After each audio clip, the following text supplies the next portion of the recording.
চিন্তামণি দাতা শিরোমণি পরম দয়াল পরম কারণী শ্রী নিতাই চাঁদের দয়াল নিতাইয়ের মহা অনুকম্পায় শ্রী শ্রী গান্ধার্বিকা গিরিধারীর অহৈতুকী করুণায় অনুকম্পায় ঋতুনাম কুসুমাকার বসন্তের ফাল্গুনী শুক্লা পক্ষীয়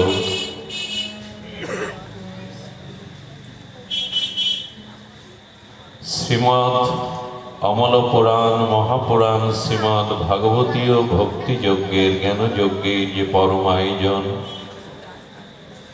সেই পরম আয়োজনে আজ ভগবতীয় তৃতীয় দিবসীয়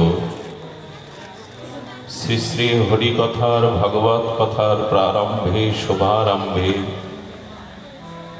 জীবন ধন জীবন সর্বস্ব প্রাতঃস্মরণীয় পরম বন্দনীয় সদ্গুরু শ্রী ভগবান শ্রী শ্রীল গুরু মহারাজের রাতুল আতুল পাবন পদারবিন্দে পরার্ধ কোটি দণ্ডবত প্রণতি। এই মহামাঙ্গলিক ভাগবতীয় ভক্তিযজ্ঞ জ্ঞানযজ্ঞের যিনি অধ্যক্ষ পরম আরাধ্য, সকলের বন্দনীয় পূজনীয় স্মরণীয় শ্রীচরণ গোকুলানন্দ পাটবাড়ি আশ্রমের আচার্য শ্রীপাদ দন্ডের শ্রীমূর্তি শ্রী শিল গোস্বামী যুগল পাদ পদ্মে পরার্ধ কোটি দণ্ডবত প্রণতি জ্ঞাপন করি। তদাত্মজ শ্রীমৎ সঞ্জয় গোস্বামী তৎসহ অনুরাগী মহাপ্রভুর প্রিয় ভাগবত আচার্যগণ, সঙ্গীত রসজ্ঞগণ, সন্তজন মহতজন ভক্তজন জ্ঞানীজন মান্যজন, শ্রদ্ধাশীলা ধর্মশীলা কল্যাণিয়া দেবী মূর্তি মাতৃগণ, সকল ভক্তচরণে ভো ভো বারংবার সশ্রদ্ধ দণ্ডবত প্রণতি। তস্মাৎ সর্বত্মনা রাজন হরি সর্বত্র সর্বদা শ্রোতব্য কীর্তিতব্যশ্চ স্মৃতব্যশ্চ ভগবান নৃণাম। প্রতিটি জীবের কর্তব্য, প্রতিটি মানবের কর্তব্য ভগবানের দিব্য নাম রূপ লীলা কথা শ্রবণ। এই শ্রবণাঙ্গ ভক্তি অঙ্গের দ্বারাই মনুষ্য জন্ম, মানুষের যে চিন্ময় লক্ষ্য সেটি প্রাপ্ত হওয়া যায়। নিখিল শাস্ত্র শ্রবণাঙ্গ ভক্তির উপরেই তাদের সিদ্ধান্ত স্থাপন করেছেন। তো সেই ভগবত কথা শ্রবণে মধ্যে শ্রবণ কি শ্রবণীয়, কি আস্বাদনীয়,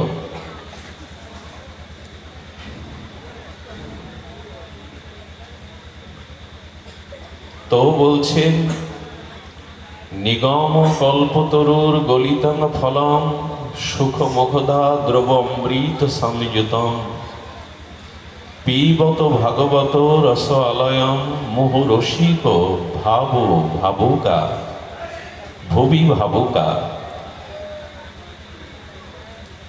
পরমহংস কুলতিল পরমহংস শিরোমণি ছিল সুখদেব গোস্বামী বেদব্যাস মুখে বলছেন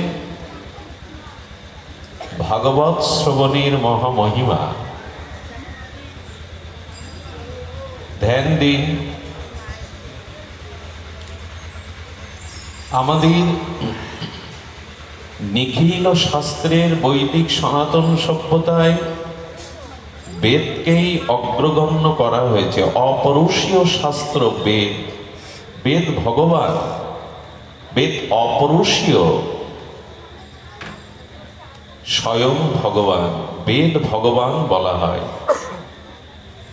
সেখানে কেন ভাগবতের শ্রবণের এত মহিমা? কেন ভাগবত শ্রবণে মহাপ্রভুর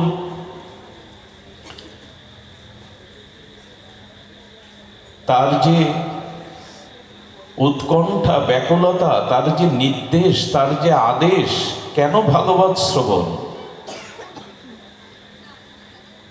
দেখুন, ভাগবত হলো পরমহংসগণের, সজ্জনগণের আস্বাদনীয় বিষয়। মুক্ত পুরুষগণ পর্যন্ত, যারা জন্ম মৃত্যু মায়া চক্র থেকে মুক্ত হয়েছেন, সেই মুক্ত পুরুষগণেরও আস্বাদ্য বিষয় ভাগবত। কেন? নিখিল সনাতন আমাদের বেদের উপরে প্রতিষ্ঠিত। তবে এইটুকু বলতে হয়, সজ্জনগণ, পরমগণের সংহিতা, সজ্জনগণের পরম আদরণীয় ভাগবত। কেন? স্বয়ং ব্রহ্মা তিনি বলছেন, আমি একবার নয়, আমার মনীষা দিয়ে তিনবার বেদ অধ্যয়ন করেছি, মনন করেছি, কিন্তু বেদের সার আমি বুঝতে পারিনি। ব্রহ্মা সাধারণ নন। ব্রহ্মা ভগবানের নাভি কমল জাত। এই জন্য ব্রহ্মা ভগবানেরই অভিন্ন শক্তি স্বরূপ। সেই ব্রহ্মা নিজে ভাগবত দ্বিতীয় স্কন্ধে পরীক্ষিত মহারাজ সভাতে সুখদেব গোস্বামী বললেন, তিনবার ব্রহ্মা বেদ অধ্যয়ন করে বেদের সারাৎসার তিনি নিজে অনুভব করতে পারেননি। দেখুন, শাস্ত্র বলেন কোন জীবকোটি সত্তা ব্রহ্মা হতে পারে, তপস্যা সাধনার দ্বারা যে কেউ ব্রহ্মা হতে পারে। যে কেউ ব্রহ্মা হতে পারে? বলে হ্যাঁ। কোন কল্পে দিব্য সহস্র বছর বেদকৃত সদাচরণ কর্তব্য পালন করে যদি কেউ তপস্যা করে, সেই দিব্য সহস্র বছর কোন কল্পে কোন জীবসত্তা যদি বেদকৃত আচরণ, কর্তব্য কর্ম, তপস্যা করেন, তাহলে সেই জীবকোটি সত্তাতে ভগবানের তপশক্তি, সাধন শক্তিতে তিনি ব্রহ্মপদ পান। যদি জীবকোটি কোন সত্তায় ব্রহ্মা হয়, তবে ভগবানের নাভি কমল থেকে কেন ব্রহ্মার সৃষ্টি হলেন? বলেন, যে কল্পে শ্রী ভগবানের নাভি কমল জাত ব্রহ্মা সৃষ্টি হয়েছেন, ওই কল্পে কোন জীবকোটি ওই জাতীয় তপস্যার দ্বারা ব্রহ্মপদ লাভ করতে পারেননি। কিন্তু ভগবানের সৃষ্টি তো রক্ষা করতে হবে। এই জন্য যখন কোন জীবকোটি সেই কল্পে তপস্যার দ্বারা ব্রহ্মপদ না পেলেন, তখন শ্রী ভগবান নিজের নাভি কমল জাত ব্রহ্মাকে সৃষ্টি করলেন। ইন্দ্রপদ, ব্রহ্মপদ তপস্যার দ্বারা, সাধনার দ্বারা প্রাপ্ত হওয়া যায়। তো স্বয়ং ভগবান নাভি কমল থেকে ব্রহ্মার সৃষ্টি করলেন, মানে তাকে অভিন্ন ভগবৎ শক্তি বলা যায়। এই জন্য তো বৃন্দাবনে ব্রহ্মা গোবৎস হরণ লীলাতে ভগবান বলেছিলেন, ব্রহ্মা তুমি তো আমারই শক্তি থেকে জাত, অথচ আমার লীলাকে অনুধাবন করতে পারলে না। তো ব্রহ্মা তিনবার বেদ অধ্যয়ন করে সারাৎসার শেষে এসে ভগবত কৃপায় বুঝলেন, তো ব্রহ্মা 3 বার বেদ অধ্যয়ন করে যদি বেদের সারমর্ম মৌলিক তত্ত্ব বুঝতে না পারে, আপনার আমার মতো যে বেদ পড়ে বেদের সারমর্ম বুঝবে কি? বেদের সারাৎসার বুঝবে কি? শ্রীমান মহাপ্রভু পর্যন্ত পরতত্ত্ব সীমা তিনি বলছেন, বেদান্ত অধিকার আমার নাই। বেদের যে নিগূঢ় রহস্য তত্ত্ব তা ভেদ করা ব্রহ্মার পক্ষেও 3 বার সম্ভব হয়নি। এই জন্য ভগবতের বিশেষ কৃপায় তিনি বেদের সার পেলেন। বেদের সার কি? ব্যাসদেব বলছেন বেদের সার, বেদের তাৎপর্য কেবল কহে কৃষ্ণকে, নিখিল বেদশাস্ত্রের সার সিদ্ধান্ত হলো এই, পরম ব্রহ্ম পরমাত্মার প্রতি যেন আমাদের প্রীতি ভালোবাসা অর্পিত হয়। বেদের তাৎপর্য কেবল কহে কৃষ্ণকে, পরমাত্মার পরবস্তার সচ্চিদানন্দ শ্রী ভগবানে যাতে আমাদের অকৃত্রিম নিষ্কপট প্রীতি ভালোবাসা অর্পিত হয়, বেদের এটাই সিদ্ধান্ত। বেদের তাৎপর্য হলো অনন্ত পরম ব্রহ্ম নিখিল পরাৎপর করুণা সিন্ধু ভক্তবৎসল ভগবানের প্রতি যাতে আমাদের প্রীতি অর্পণ হয়। এই জন্য বেদের তাৎপর্য ভগবানের শুদ্ধ ভালোবাসা প্রীতিকেই দেখিয়ে দিচ্ছে। তাহলে বেদের মধ্যে দেবতাকাণ্ড, কর্মকাণ্ড, জ্ঞানকাণ্ড আছে। এই কর্মকাণ্ড, দেবতাকাণ্ড, জ্ঞানকাণ্ডের মধ্যে সম্বন্ধ, অভিধেয়, প্রয়োজন তত্ত্ব বলতে গিয়ে বেদের যে সার, সেই বেদের সার সিদ্ধান্ত কৃষ্ণ দ্বৈপায়ন বেদব্যাস দেবশ্রীপাদ শ্রী গুরু নারদের কৃপায় সেই বেদের সিদ্ধান্ত সারকেই ভাগবত রূপে প্রকাশ করলেন। সর্ববেদান্ত সার। এতে কি বেদকে গৌণ করা হলো? আদৌ না। কেউ যেন এরকম না ভেবে বসে। নিগম কল্পতরুর গলিতং ফলং, বৃক্ষ না আসলে ফল কোথায় পাবে? বৃক্ষকেও মান্যতা দিতে হবে। আম্র বৃক্ষ না থাকলে আম্র ফল কোথায়? এই জন্য বেদকে সর্বশাস্ত্র শিরোমণি বৈদিক দর্শনের শ্রেষ্ঠত্ব আসন দেয়া হয়েছে। নিগম কল্পতরুর গলিতং ফলম। কিন্তু তাহলে ভাগবতের সার কেন বলা হয়? বেদে যদি নিগম কল্পতরু হয়, তাহলে কেন ভাগবতকে বেদান্তের সারাৎসার বলা হয়েছে? ধ্যান দিন। বলা হয়েছে এই জন্য, এখানে আম্র বৃক্ষ সম্মুখে আছে। বৃক্ষ থেকেই আমের আশা করা যায়, বৃক্ষ ব্যতীত পত্র পুষ্প ফল আশা করা যায় না। তবে এই যে আম্র বৃক্ষ, এর ছাল, এর শাখা চিবালে আমের রস পাওয়া যাবে তো? এই এখন তো বৃক্ষ আছে, এর শাখা, এর পল্লব, আম গাছ, এগুলি চিবালে গালে ঘা হয়ে যাবে আপনার। আমের অমৃত রসালো রস পড়ে মরুক, আপনার গা ঘা হয়ে যাবে। কিন্তু আম্র বৃক্ষ ছাড়া তো আম পাওয়া যাবে না। এই জন্য বেদ একদিকে আমাদের মাতা, বেদ ভগবান, বেদ নিখিল বৈদিক সনাতনের উৎস, কিন্তু সেই বেদেরই নিগম কল্পতরুর গলিতং ফলম। আমরা আম্র বৃক্ষের শাখা পোশাখা বৃক্ষকে চিবিয়ে রস পাবো না, অথচ ওই বৃক্ষে সমসময়কালীন যে অমৃত আম্র পরিপক্ক হয়, সেই আম থেকেই রস পাবো। তো বেদ যদি বৃক্ষ হয় কল্প, ভগবত হলো রসাল অমৃত ফল। এইখানেই ভাগবতের মান্যতা। বেদ রসাল ফল, নিগম কল্পতরুর গলিতং ফলম।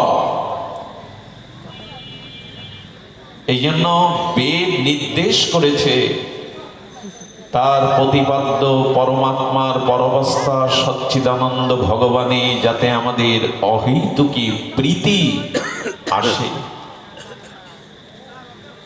এই জন্য ব্রহ্মার ও মনীষায় মননে যা আসে না তা আমরা অনুধাবন করতে পারি না। এই জন্য বেদের সারাৎসার করে, আচ্ছা বেদের তাৎপর্য ভগবান কৃষ্ণকে কেন বেদ ধর্মের মূল সারাৎসার কি বলা আছে না, ভাগবতে তা পরিভাষা রূপে পরিস্ফুটিত করেছেন কৃষ্ণ দ্বৈপায়ন বেদব্যাস। পরিভাষা একটি গ্রন্থের একবারই উচ্চারণ হয়।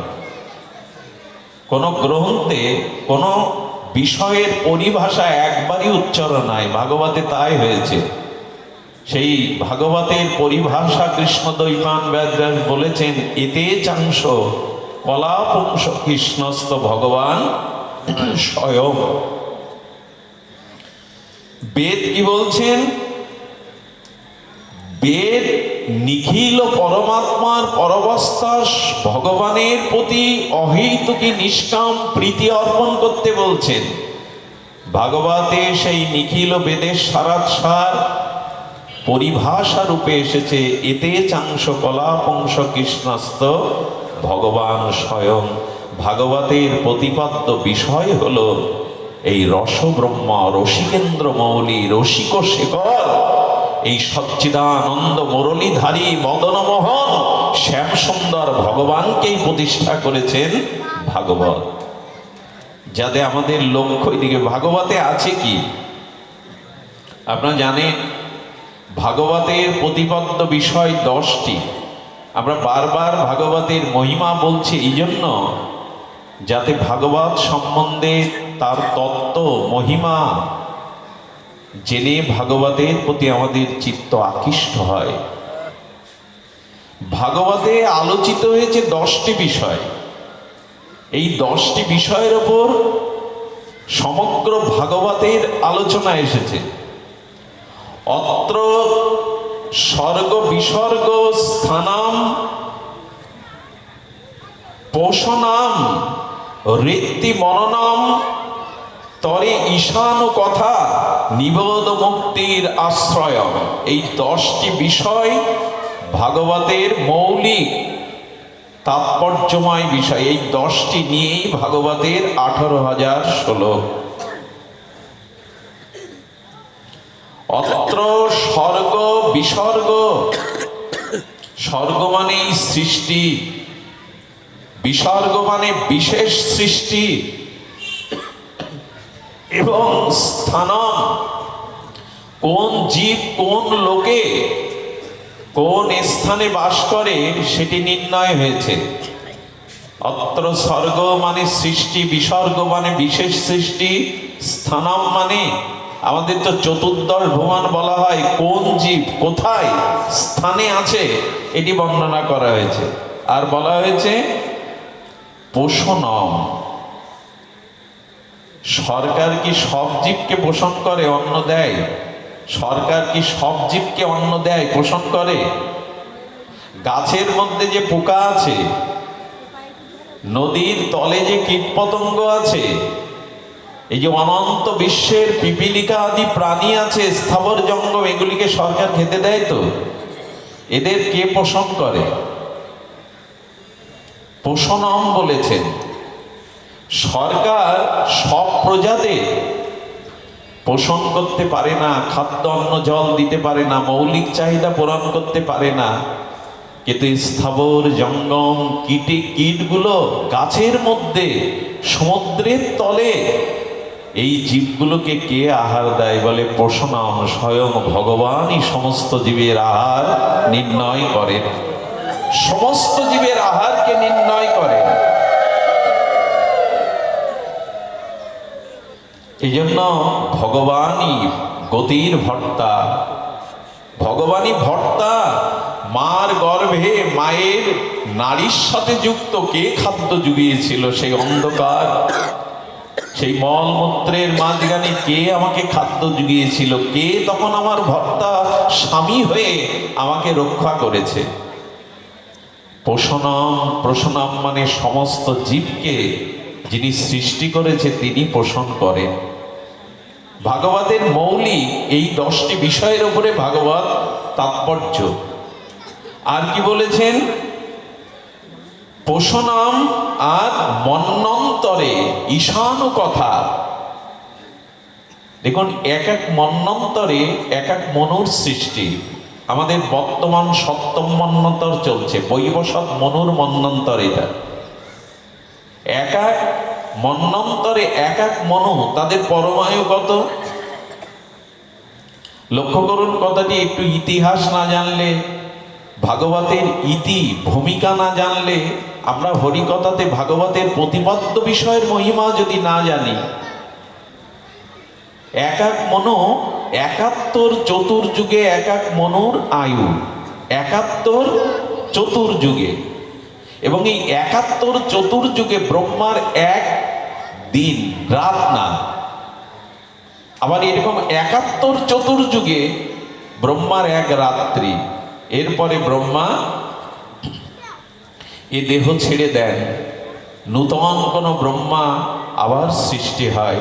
যদি সেই কল্পে জীবকোটি তপস্যার দ্বারা না হয়, ভগবান তখন সৃষ্টির প্রয়োজনে নিজের নাভিকমল থেকে আবার ব্রহ্মা সৃষ্টি করে। এই জন্য ব্রহ্মাকে তাক লাগিয়ে দিয়েছিলেন দ্বারকাধীশ।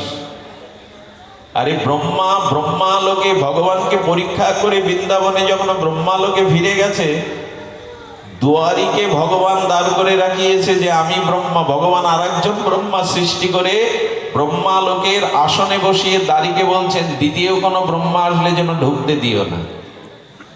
গোবিন্দকে বৃন্দাবনে পরীক্ষা করে প্রজাপতি সনকবিতা গিয়ে ধাক্কা খেলেন, বললেন আপনি কোথায় যাচ্ছেন? আরে তুমি আমায় চিনতে পারছো না? আমার দাস, আমার দুয়ার পাল তুমি। প্রভুকে চিনতে পারছো না? আমি তো ব্রহ্মালোকের ব্রহ্মা। ভুল হচ্ছে আপনার। আমাদের ব্রহ্মা তো বসে সদালাপ করছেন। আপনি কেন নকল সেজে ভনিতা করে এখানে এসেছেন? আরে যান যান, বিস্ময় প্রকাশ করছেন ব্রহ্মা। আরে আমারই দাস, আমাকে চিনতে পারছেন? আমি ব্রহ্মালোকের ব্রহ্মা। একটু আগে ভগবানকে শ্রীধাম বৃন্দাবনে পরীক্ষা করতে গিয়ে এখন আমার আসনে কে বসেছে কপট করে? দেখতে দাও। বলে অনুমতি নাই, অনুমতি নাই। বলে আমার বার্তা গিয়ে বলো কে কপট করে বসেছে আমার আসনে, তাকে গিয়ে বলো আদি ব্রহ্মা এসছে, ব্রহ্মালোকের ব্রহ্মা এসছে পথ ছেড়ে দিতে। বলে আপনি দুয়ারে দাঁড়ান, ঢুকবেন না, আমি অনুমতি নিয়ে আসি। স্বয়ং ভগবানের বিভূতি দেখুন। তো উনি বললেন, জিজ্ঞাসা করে এসে উনি কোন লোকের ব্রহ্মা। ব্রহ্ম এবং ব্রহ্মা কিন্তু অন্তর আছে। ব্রহ্ম মানে পরম ব্রহ্মের প্রতিপাদক শব্দ, বিভু, অনন্ত, অজর, অমর, শাশ্বত, সনাতন ব্রহ্ম, কিন্তু সৃষ্টিকর্তা ব্রহ্মা। বললেন জেনে এসে উনি কোন ব্রহ্মা, কোন লোকের ব্রহ্মা। তো যখন একথা বললেন ওনাকে নিয়ে এসো, আর দাঁড় করিয়ে রাখবে, নিয়ে এসো দেখি কে। তো আপনারা জানেন ব্রহ্মা এইভাবে ধাক্কা খেয়ে দ্বারকায়, মানে দ্বারকাধীশ গোলকে গিয়ে ভগবানের সামনে এই প্রশ্নই করেছিলেন, আমাকে কেন জিজ্ঞাসা করছেন? আমি কোন লোকের ব্রহ্মালোকে আমাকে আর একজন বসিয়ে দ্বারই আমাকে চিনতে পারছেন না। আপনি বলছেন আমি কোন ব্রহ্মলোকের ব্রহ্মা। আমাকে বলতে পারেন আমি ছাড়া আর ব্রহ্মা আছে কি? ব্রহ্মার জানা নেই ভগবানের অনন্ত মহাবিভূতি। তখন বলছে দেখতে চাও না শুনতে চাও ব্রহ্মা? ভগবান ইশারা করলেন, আকাশ থেকে যেমন নক্ষত্র তারা খসে পড়ে, অগণিত নক্ষত্র খচিত তারার মতো এক এক ব্রহ্মা এসে ভগবানকে স্তব বন্দনা প্রণাম করতে লাগলেন। কেউ সহস্র মুখ, কেউ কোটি মুখ, কেউ লক্ষ মুখ। আর এই সব অগণিত ব্রহ্মার মাঝে আমাদের এই সৃষ্টিকর্তা প্রজাপতি সনকপিতা ব্রহ্মা দেখলেন, সিংহের দলের মাঝে যদি খরগোশ দাঁড়ায় আমার অবস্থা তাই। চরণে পড়লেন, হে অনন্ত, হে বিভু, আমি বুঝতে পারিনি আপনার মহিমা। বলে ব্রহ্মা, এইসব ব্রহ্মার কাছে তুমি অতি ক্ষুদ্র। অনন্ত বিশ্ব ব্রহ্মাণ্ডের সৃষ্টি রহস্য তুমি জানো না। এই জন্য মানুষকে অভিমান করতে, শক্তির বড়াই করতে, গর্ব করতে নিষেধ করা হয়। এই অনন্ত বিশ্ব ব্রহ্মাণ্ডের অনন্তের কাছে আমি বড় ক্ষুদ্র।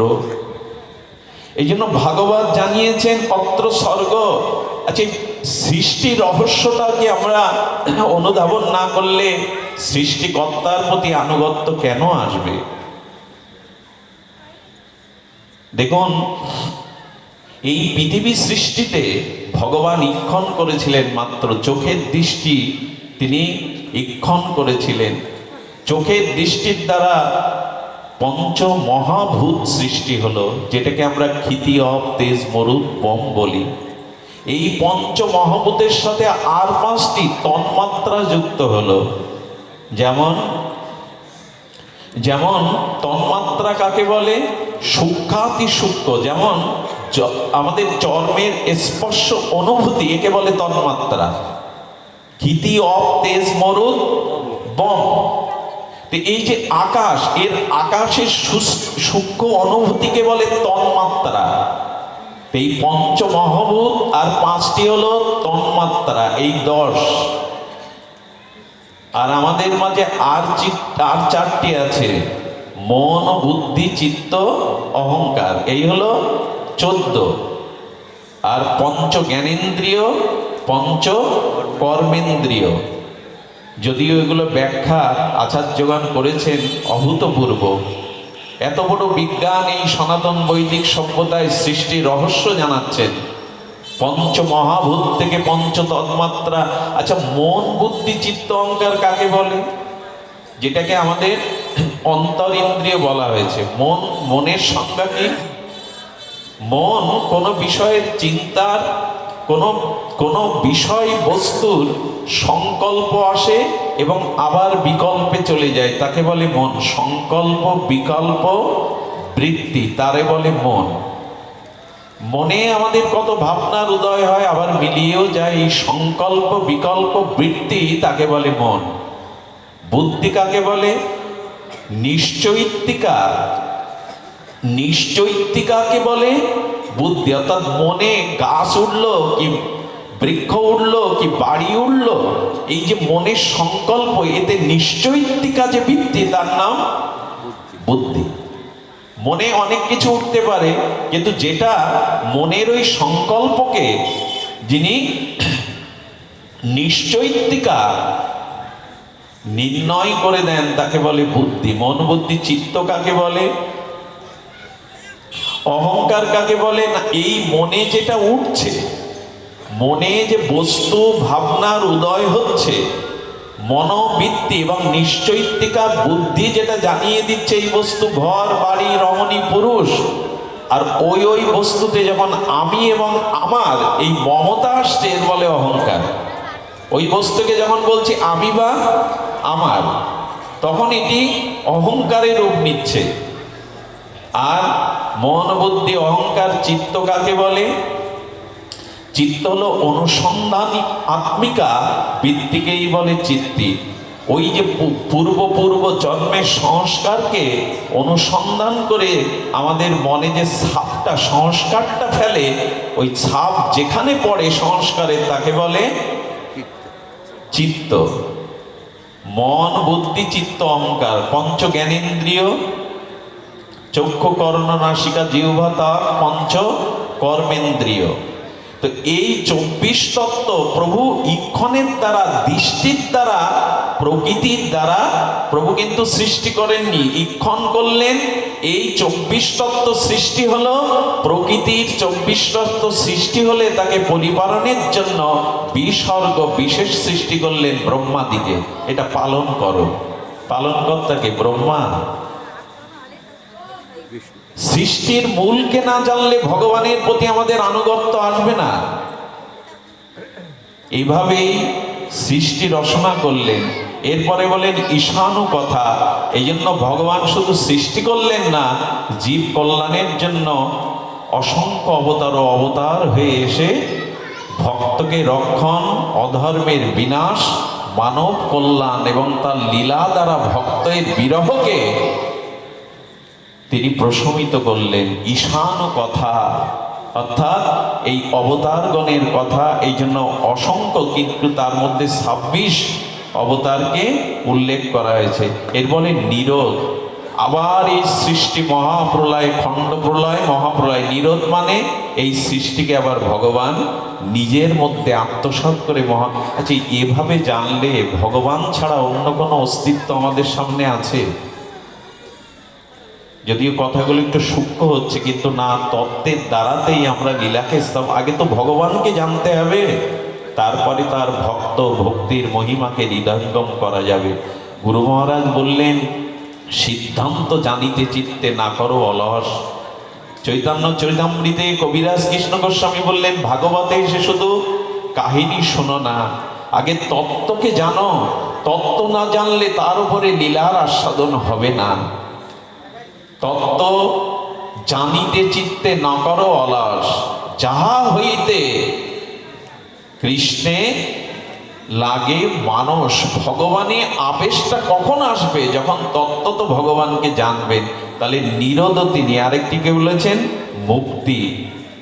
মুক্তি মানে এই কর্মবন্ধন হতে, এই জন্ম মৃত্যু মহাচক্র হতে দেব দেবী মুক্তি দিতে পারবে না। মুক্তি দাতা একমাত্র ভগবান।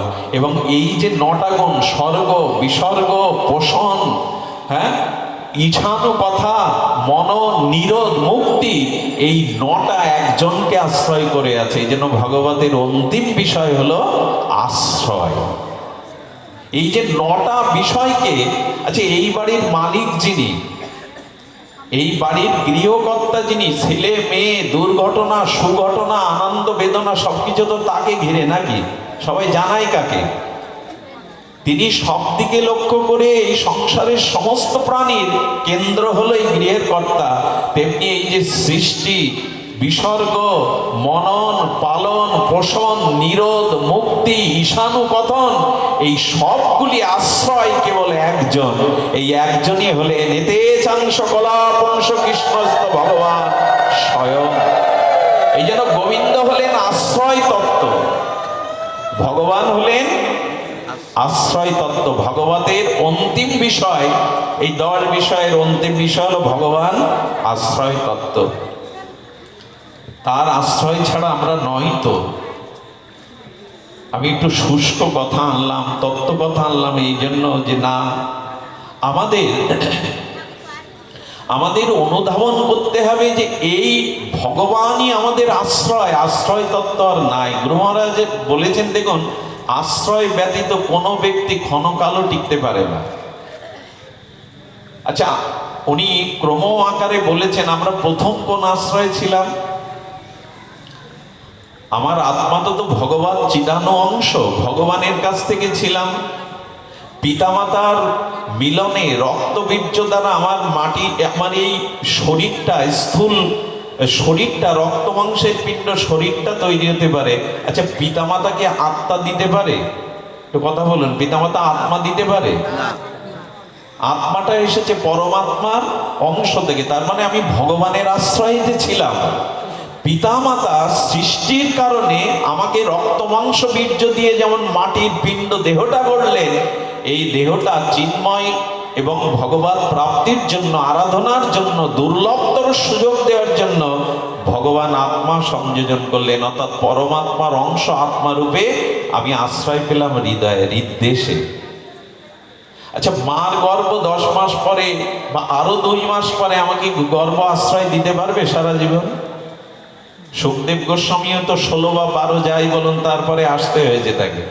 মার গর্ভের আশ্রয় কি টিকলো না?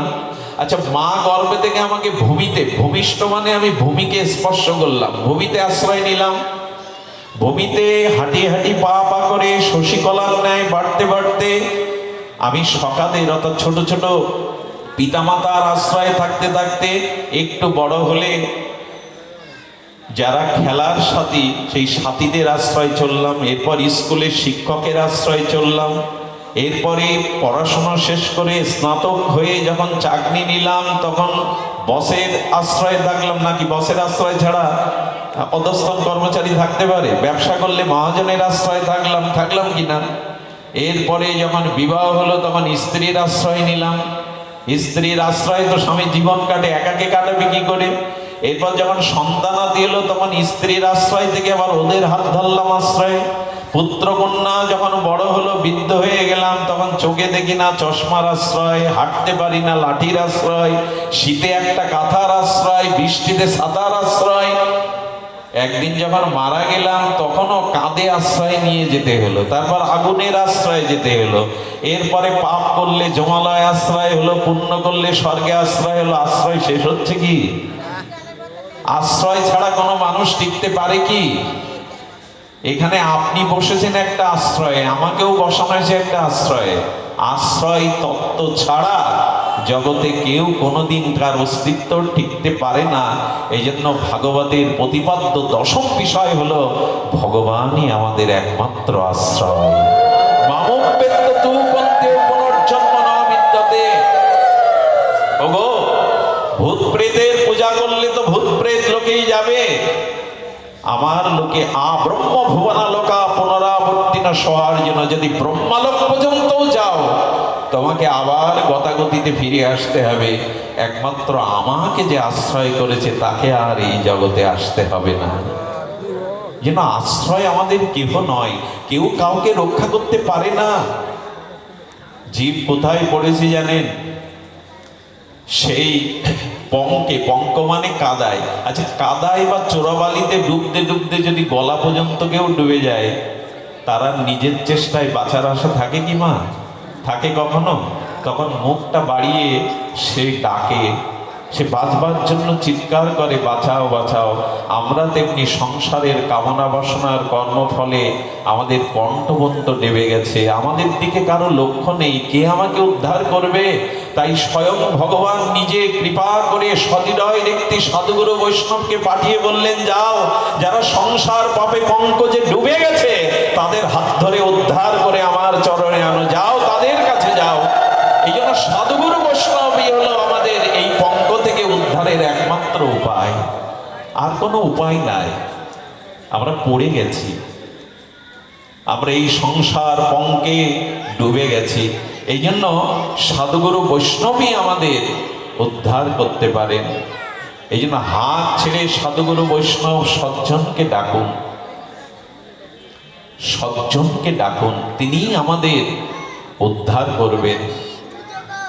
এই জন্য সাধু সঙ্গে, বৈষ্ণব সঙ্গে, মহৎ সঙ্গে হরিকথা। এই জন্য প্রভু তুমি ছাড়া আমার কোনো আশ্রয় নাই। এই আশ্রয় তত্ত্ব নিরূপণ করেছেন।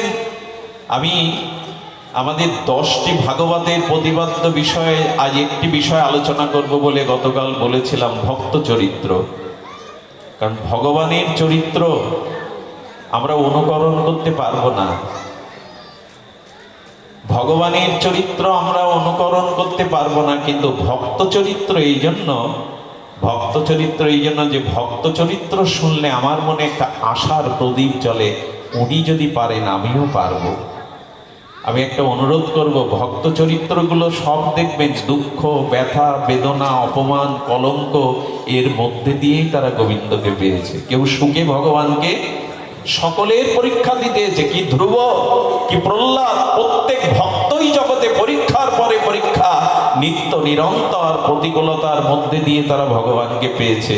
এই জন্য ভক্ত চরিত্র শ্রবণ করলে কি হয় না, উনি যদি পারেন এত অপমান, এত যন্ত্রণা, এত কষ্ট, এত পরীক্ষা সহ্য করেও যদি ভগবানকে পান, আমি কেন পারবো না? এই প্রেরণাটা ভক্ত চরিত্র থেকেই আসে। এই জন্য ভাগবতের নবম স্কন্ধ পর্যন্ত ভক্ত চরিত্রের মহিমা। এই জন্য দেখুন, ভক্ত চরিত্র কেন শুনবো জানেন? আপনাদের মনে আছে তুকারাম, আরে তিনি যে স্ত্রী পেয়েছিলেন সেই স্ত্রী সহধর্মিণী না, সোহাগিনী না। তুকারাম বসে বসে হরিনাম রাম রঘুপতি রাম নাম জপ করতেন, এতেই তার চিত্তে দাহ হতো, সহ্য করতে পারতেন না। আরে সাধু নিয়ে রাম কথা গুণ কীর্তন করছেন, আর স্ত্রী কাঠের দুতলা থেকে একটু জল টল ফেলে দিয়েছে মাথায়।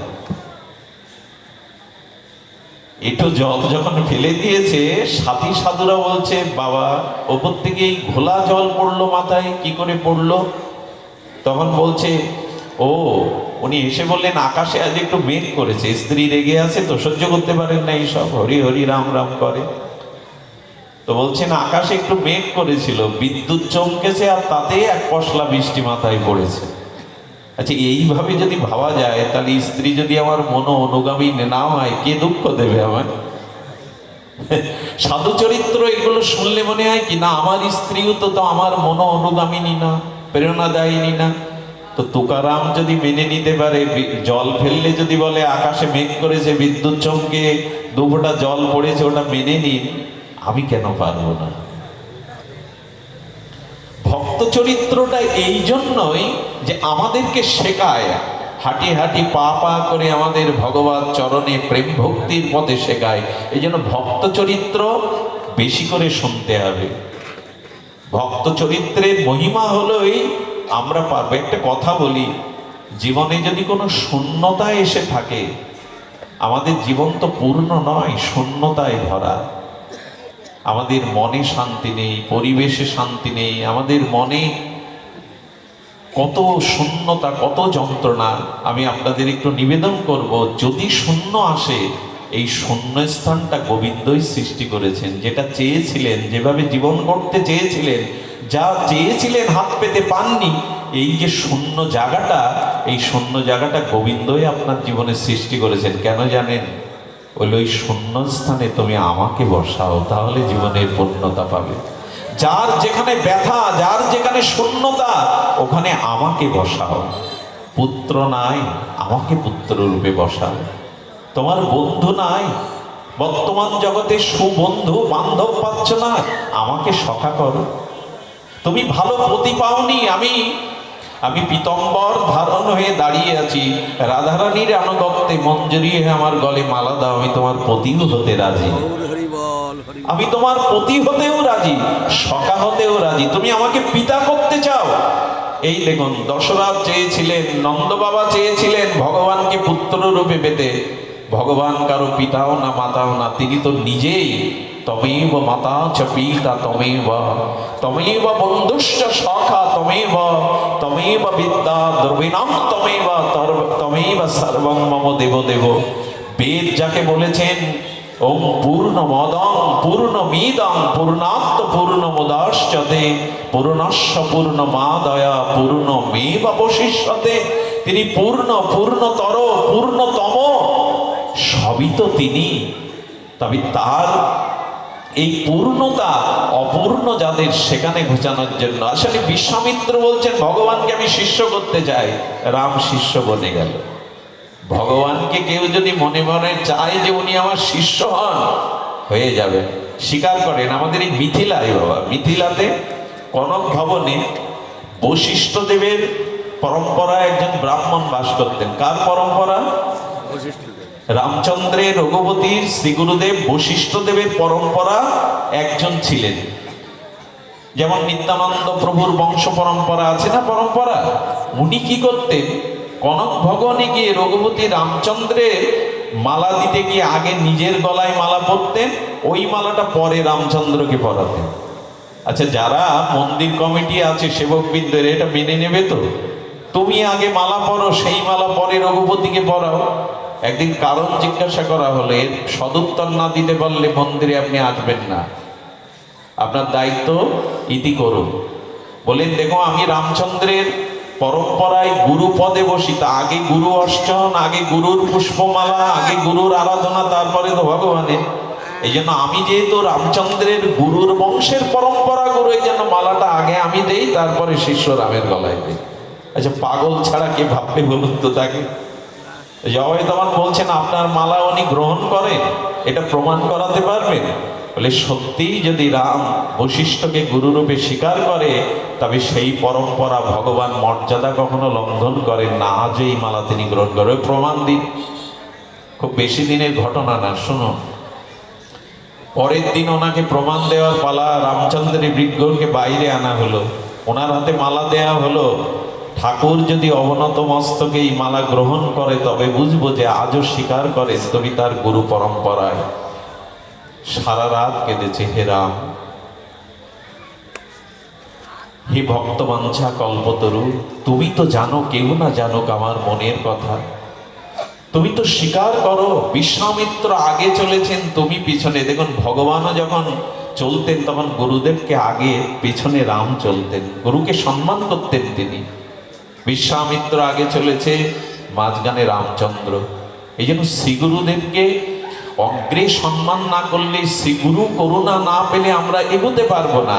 উনি সারা রাত কাঁদলেন। পরের দিন বিশ্বাস বুকে নিয়ে, মালাটা হাতে নিয়ে বলছেন, এই আমি পড়েছি, আজ জগৎকে দেখাও, তোমার মর্যাদাকে জগৎকে প্রকাশ করে দাও, যে তুমি পরম্পরা স্বীকার করো, তুমি গুরুকে স্বীকার করো। যেই মনের একরার বিশ্বাস নিয়ে মালা দিতে গেছে, বিগ্রহরূপী রামচন্দ্র মাথা নত করে সেই মালা গ্রহণ করে জগৎকে দেখালেন, আমি আজও স্বীকার করি, আমি আজও স্বীকার করি।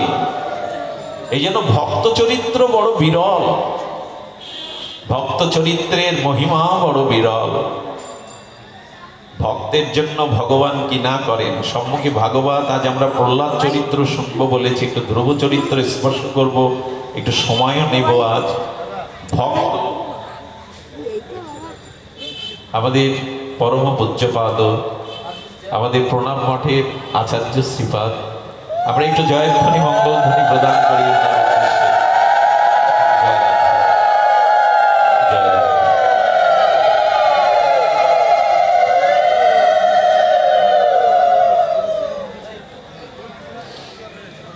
জয় শ্রী রাধে। তো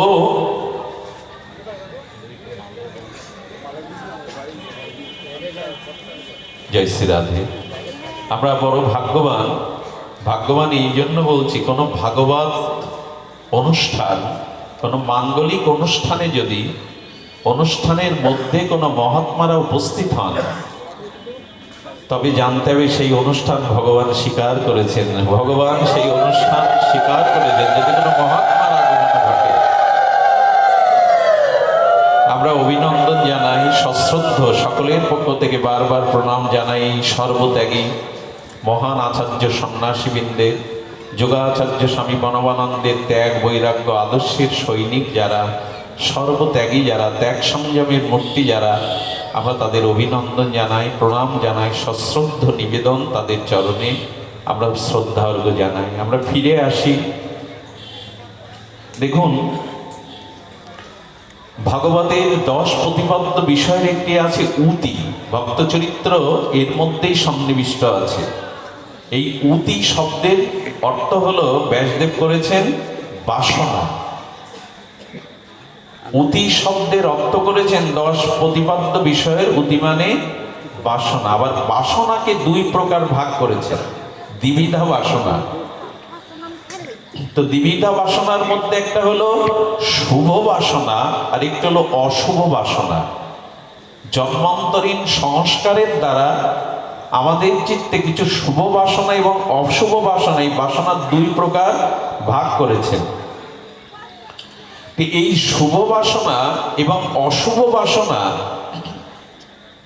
এই উতি বিষয়কে প্রতিপাদ্য করতে গিয়ে ভক্ত প্রহ্লাদ চরিত্রকে নির্ণয় করা হয়েছে। এই শুভ অশুভ বাসনার পরিণতি কি, বা শুভ অশুভ বাসনা এর উৎপত্তিও বা কোথা থেকে। মানুষ জন্মান্তরীণ সংস্কারের দ্বারাই তার স্বভাব নির্মিত হয়। কড়াইতে দুধটা জাল দিবেন, তপ্ত কড়াইতে দুধটা ঘন হতে হতে, সার হতে হতে যেমন স্বর পড়ে, ওই স্বরের উপরে দেখবেন হস্তরেখার মতো কিছু রেখাপাত হয়। এরই নাম সংস্কার। সংস্কার কেমন জানেন? গোবৎসটি, গোমাতার বৎসটি ভূমিষ্ঠ হওয়ার পরে দেখবেন ওই ছোট গোবৎসের বাছুরটি উঠে দাঁড়িয়ে মায়ের বাটেই প্রথমে গিয়ে ধুধু দিয়ে ধাক্কা দিয়ে মায়ের বাট থেকে দুগ্ধ পান করতে হয়। এটা ওকে কে শেখালো? এটা ওকে কে শেখালো? বলে এটাই সংস্কার। শিশু ভূমিষ্ঠ হওয়ার পরে ক্রন্দনরত ক্ষুধার্ত শিশু মায়ের স্তনে মুখ দিয়ে দুধ টান করার বিদ্যাটা ওকে কে শেখালো? বলে অনেক জন্ম ধরে ওই মায়ের কোল, মায়ের স্তন টানতে টানতে ওর অভ্যাস বা সংস্কার হয়ে গেছে, ওকে আর বলে দিতে হয়নি। তো এখন লক্ষ্য করুন, ভগবান ভক্তের জন্য, ভক্ত চরিত্র কেন গ্রহণীয়? যে ভগবান ভক্তের জন্য তিনি শুধু প্রকট হন না, লীলা বিলাস করেন না, তিনি জগৎকে জানিয়ে দেন আমি ভক্তাধীন, আমি ভক্তেরই অধীন।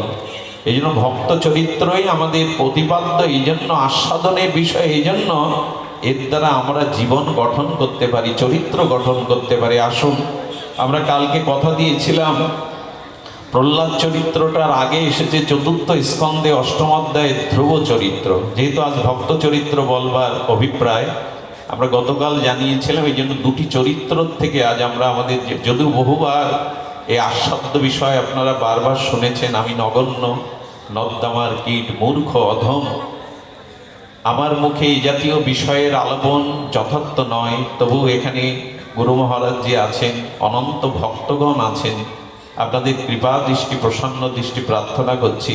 আসুন আমরা শ্রবণ করি সেই ভক্ত ধ্রুবের চরিত্র, যার দ্বারা আমি গতকাল এই প্রসঙ্গকে, গতকালের প্রসঙ্গটা একটু স্পর্শ করিনি।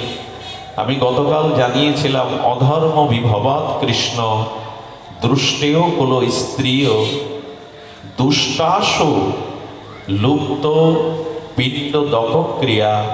অর্জুনের এই মহাবাণীতে শুনিয়েছিলাম, পরিবারে পুরুষগণ যদি আদর্শমুখী না হয়, উৎসমুখী না হয়, ধর্ম আচরণশীল না হয়, তবে স্ত্রীগণের মধ্যে অলসতা, ভোগবিলাসে দুষ্ট বুদ্ধি প্রবেশ করে। পুরুষের মধ্যে যদি অধর্মের আবির্ভাব ঘটে, নারীগণের মধ্যে তখন ভোগবিলাস, দুষ্ট বুদ্ধি জাগরিত হয়। আর তখনই বর্ণ সংকরের দ্বারা যে সন্তানগণ জন্ম হয়, তারা কখনো আদর্শ চরিত্রবান, তারা কখনো মহাপ্রাণ হতে পারে না। এবং আরো ভয়ানক সংবাদ হলো, তাদের পিণ্ড তর্পণ প্রীতিপুরুষের আত্মকল্যাণে কাজে লাগে না। সাবধান হওয়া দরকার কিনা? সাবধান আর আমরা হয়েছি। গতকাল বলেছিলাম, পৃথিবীতে বর্তমানে সব থেকে কঠিন কাজ, আমি বলেছিলাম রাজ্য জয় করা না, অ্যাটম বোমা তৈরি করা না, পারমাণবিক শক্তি অর্জন করা এখন সহজ হয়ে গেছে, সুযোগ পেলে অনেকেই পারে সেটা। এখন সব থেকে পৃথিবীতে কঠিন কাজ হয়ে গেছে পিতামাতার তাদের অনাগত ভবিষ্যতের প্রজন্মকে চরিত্রবান, আদর্শবান, ন্যায়নিষ্ঠ করে গড়ে তোলা। এর থেকে কঠিন কাজ বর্তমান পৃথিবীতে আর নাই। প্রায় 80% গৃহে গোপনে চোখের জল ফেলছে পিতামাতা তাদের অনাগত সন্তানদের জন্য। বিশ্ববিদ্যালয়ে পড়িয়ে যদি ড্রাগ আসক্ত হয়, সমাজের জন্য, জাতির জন্য আজকে এই ভাগবতে যুবকরা কেউ নেই এখানে। মহাপ্রভু 24 বছর বয়সে ত্যাগ বৈরাগ্যের ধ্বজা নিয়ে বেরিয়েছিলেন জগৎ কল্যাণে, হরিনাম প্রেম দানে। নিত্যানন্দ প্রভু বেরিয়েছিলেন মাত্র 7 বছর বয়সে, বিনোদ সাধু বেরিয়েছিলেন কিশোর বয়সে। প্রত্যেকেই তার জীবদ্দশায় যৌবনটা ঢেলে দিয়েছেন। 18 বছরের ক্ষুদেরাম ব্রিটিশ সাম্রাজ্যকে কাঁপিয়ে দিয়েছিল। 18 বছরের একটি ছেলে কই? আজ আমাদের যুব সমাজ, আমাদের প্রজন্ম ধর্ম, জাতি, মাতৃজাতি রক্ষার জন্য এগিয়ে আসে কজন? আজ পথহারা। আমরা ধ্রুব চরিত্র, প্রহ্লাদ চরিত্র বলি। 5 বছর বয়সে ধ্রুব ভগবান তপস্যায় পৃথিবীকে কাঁপিয়ে দিল, ভগবানের আসনকে কাঁপিয়ে দিল। 5 বছরের শিশু প্রহ্লাদ ভক্ত শিরোমণি, ভক্ত রাজ হয়ে জগতে বিদিত। আজ এগুলো কি শুধু ভাগবতের পৃষ্ঠায় শোভা পাবে? এরকম কোন ভাগবত সপ্তাহের আলোচনায় প্রকাশ হবে? আমাদের গৃহে, আমাদের সংসারে, আমাদের প্রজন্মে এরা হাল ধরবে না? এই প্রশ্ন যদি কেউ আমাদের কাছে এখন করে, শ্রোতার আসন থেকে উত্তর কি? কিভাবে করতে হবে? ভগবান বলেছিলেন, বংশে যদি একজন সৎ পুত্রের জন্ম না হয়, আদর্শ চরিত্রবান, ধার্মিক না হয়, ক্ষতি হলো তার 21 কুলকে সে নরকে ডোবাবে। আজ ভয়াবহ পরিস্থিতি একটি জায়গায়, তবে ওদের দোষ না, আমরাই তাদের জীবন গঠন করতে পারিনি। তার কারণই ধ্রুব চরিত্রের মধ্যে আছে। বড় মার্মিক বড় সমীক্ষায় দেখা গেছে ধ্রুব চরিত্রে যেগুলো নাম এসছে সবগুলোর মধ্যে আজ এই সুসন্তান আদর্শ সন্তান কিভাবে লাভ করা যায় বা এই প্রজন্মকে কি করে আলোর পথে কল্যাণের পথ দেখানো যায়, দয়া করে যারা পিতামাতা আসেন আগামী দিনে যারা সংসারে এই প্রজন্ম আনবেন তাদের শুনতে অনুরোধ করছি ধ্রুব চরিত্র শুনুন। আপনারা জানেন মহারানী শতরূপা এবং স্বয়ম্ভু মনু এদের দুজনের মিলিত হয়ে দুটি সন্তান এসেছিল, প্রিয়ব্রত আর উত্থানপাদ।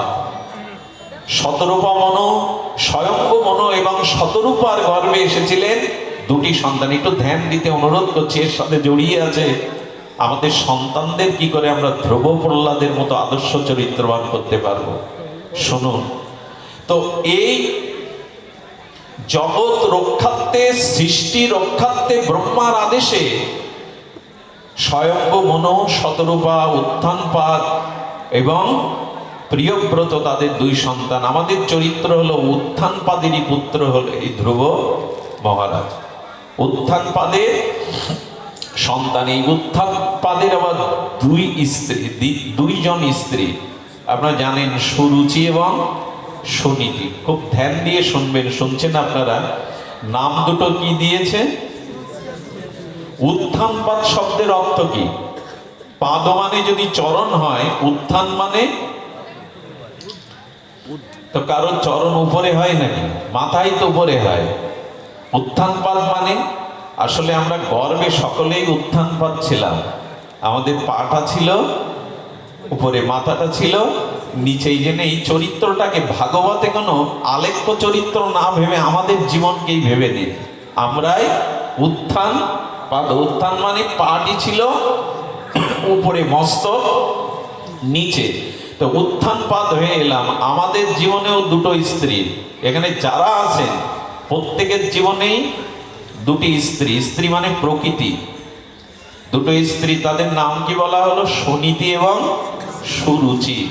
আমাদের প্রত্যেকের জীবনে এই দুটি প্রকৃতি আছে। কেন জানেন? আমাদের মাঝে সব অসৎ নয়, আবার সবই সৎ নয়।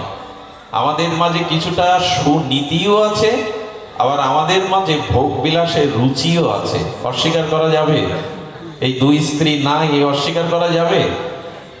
প্রত্যেকের মধ্যে কিছু সুনীতি আদর্শ ধর্ম আছে, আবার এই জগতের ভোগ বিলাসের রুচিও তার মধ্যে দুটি আছে। ভাগবতের নামকরণটা দেখুন, আমাদেরকে আদর্শ শিক্ষা প্রদানের জন্য এই সুরুচি এবং সুনীতি। আমরাই উত্থানপাদ, কিন্তু আমরা বেছে নিই কাকে, ভালোবাসি কাকে? আমরা ভালোবাসতে শুরু করেছি বর্তমানে রুচিকে, সুনীতিকে না। আজ আমরা প্রতিপত্তিকেই বললে অত্যৌক্তিক হবে না, সত্য কঠিন হলেও মেনে নিতে হবে। আজ নীতির বড় অভাব, সুনীতির বড় অভাব। আজ মানুষ চলছে তার রুচি ভেদে। আমার যা ভালো লাগে আমি তাই করব, তাতে তোমার কি আছে, সমাজের কি আছে? আমার যা মন চায়, আমার যা লালসা ভোগ, আমি সেই রুচিতে চলবো। সমাজ আমার কি করবে? সমাজ মানে কেউ আজ ন্যায় নীতি মানে আজ? তেমনি উত্থানপাদ কি করলেন? সুরুচিকে আদর করেন, ভালোবাসেন, কাছে রাখেন, আর সতীনের ন্যায় বিমাতা সুলভ আচরণ করেন। সুনীতিকে তাকে রেখেছে ঘরের বাইরে, বাইরের বাড়িতে, আর রুচিকে রেখেছে কাছে। আমাদের দশা নাই কি? আশ্চর্য হতে হয়, আজ আমাদের বড় নীতির অভাব। সুনীতি তো আজ আমরা হারিয়ে ফেলেছি। দেখুন, মানুষের মনুষ্যত্ববোধের মধ্যে আছে নীতি, সেই সত্য, সেই তপস্যা, সেই দান, সেই সংযম। কই আমাদের মাঝে সংযম, সত্য এগুলো হারিয়ে যেতে বসেছে। আজ পৃথিবীর মানব সভ্যতার এই পরিণতি কেন? আজ পৃথিবীতে এই হাহাকার কেন? আত্মমানবতার চিৎকার কেন? তার একটাই কারণ, আমরা সুনীতিকে পর করে, বিমাতা সুলভ আচরণ করে আমাদের রুচিকেই আমরা কাছে রেখে নিয়েছি। আচ্ছা, রুচির পুত্রের নাম কি? রুচি থেকে যা আসে তা হলো তার নাম উত্তম। অর্থাৎ ভোগ বিলাসে আমাদের কাছে এই জগৎটা রঙিন লাগে। উত্তম মানে শ্রেষ্ঠ মনে হয়। উত্তম মানে ঘর বাড়ি স্ত্রী পুত্র রূপ যৌবন ভোগ বিলাস হাঁটি ঠাট্টা গান বাজনা, এগুলোই তো আমাদের কাছে এখন প্রিয় লাগে, লাগে কি না? রুচি আমাদের হয়ে গেছে উত্তমের দিকে, কিন্তু জানবেন এই জগতে উত্তম বস্তু টিকে থাকে না। এই জগতে যদি টিকে থাকে তো সত্যই টিকে থাকে, নীতি টিকে থাকে, আদর্শই টিকে থাকে। রুচি টিকতে পারে না, ক্ষণিকের ভালো লাগা টিকতে পারে না, এর অস্তিত্ব জগতে টিকে থাকেনি। রুচি আনতে গেলে কি হয় জানেন? কিছু মনে করবেন না, সারা পৃথিবীর সপ্তম আশ্চর্যের মধ্যে একটি আশ্চর্য ভারতবর্ষে, সেটা হলো তাজমহল। সম্রাট শাহজাহান তার স্ত্রীর স্মৃতিসৌধ নির্মাণ করতে গিয়ে 22 বছর ধরে 22,000 মিস্ত্রি দিয়ে দামি স্টোন পাথর দিয়ে এটি করেছিলেন। তাতে কি পরিণতি হয়েছিল জানেন? শাহজাহানের যারা শাহজাদা, সেই ছেলেরা বলল, বাবা স্ত্রীর মোহে মোহিত হয়ে রাজকোষে সব অর্থ নষ্ট, বন্দি কর। শাহজাহানকে বন্দি করলেন, গৃহবন্দি করে দাসীদের দিয়ে দুমুঠো অন্ন পাঠাতেন, তার দিকে কেউ ফিরে তাকায়নি। আচ্ছা, রুচির দিকে তাকিয়ে কি করবে? রুচির দিকে তাকিয়ে কি করবে? রুচির দিকে তাকালে শান্তি পাবে না। আদর্শ সুনীতির দিকে তাকাও, আদর্শের দিকে তাকাও, তবেই জীবন শান্তি পাবে। শান্তি পেল তাজমহল করে, পুত্রের হাতে বন্দী হয়ে বন্দি দশায় কাটাতে হলো। বলবার অভিপ্রায় হলো, আজ আমরা বড় রুচিকে ভালোবেসেছি, সুনীতিকে দূরে ঠেলে দিয়েছি। আর তার পরিণাম কি হয়েছে জানেন? তার পরিণাম আমরা জ্ঞান পাপী হয়ে গেছি। ধ্রুব সন্তান, ধ্রুব সুনীতির সন্তান, আর উত্তম হলো রুচির সন্তান। বহুবার শ্রবণ বিষয় আপনাদের বহুবার আস্বাদন করেছেন, তবু আমরা একটু সামান্য স্পর্শ করে যাব। একদা সুরুচে পুত্র মকরা রপ্প লালায়ন উত্তমম নারু রুক্ষতম ধ্রুবলাজ্য লব্ধ নন্দন। সুখদেব গোস্বামী বলেছেন, কি বলছেন? একদিন রাজা উত্তানপাদ সুরুচিকে নিয়ে আর উত্তমকে কোলে নিয়ে বসেছে। শিশু ধ্রুব সুনীতির পুত্র গিয়ে বাবার কোলে ওঠার জন্য চেষ্টা করছেন। কে না চায় বাবার কোল? ভাই বসেছে, সেও পিতার কোলে, এই অবুঝ শিশু উঠবে, এই আবদার ধরল। সঙ্গে সঙ্গে দৃষ্টি গেল কার? দৃষ্টি গেল সুরুচির। কি বলছেন? ন বৎস নির্ব্রত ধিক্কং ভবনার মূঢ় মহতি ন গৃহীতা তয়া উজ্জাবপি নিপৎপজ। এবং তিনি তিরস্কার করে বললেন, ওরে বুড়ো, দেখুন মানুষ যখন রুচিতে থাকে, নীতিতে না থাকে, আরে তারই তো সন্তান, বিমাতা হলেও তো তারই সন্তান, কিন্তু কি ব্যবহার করছেন? বালো হোসি বদন আমাত্মানা স্ত্রী গর্ভ সম্ভূতম।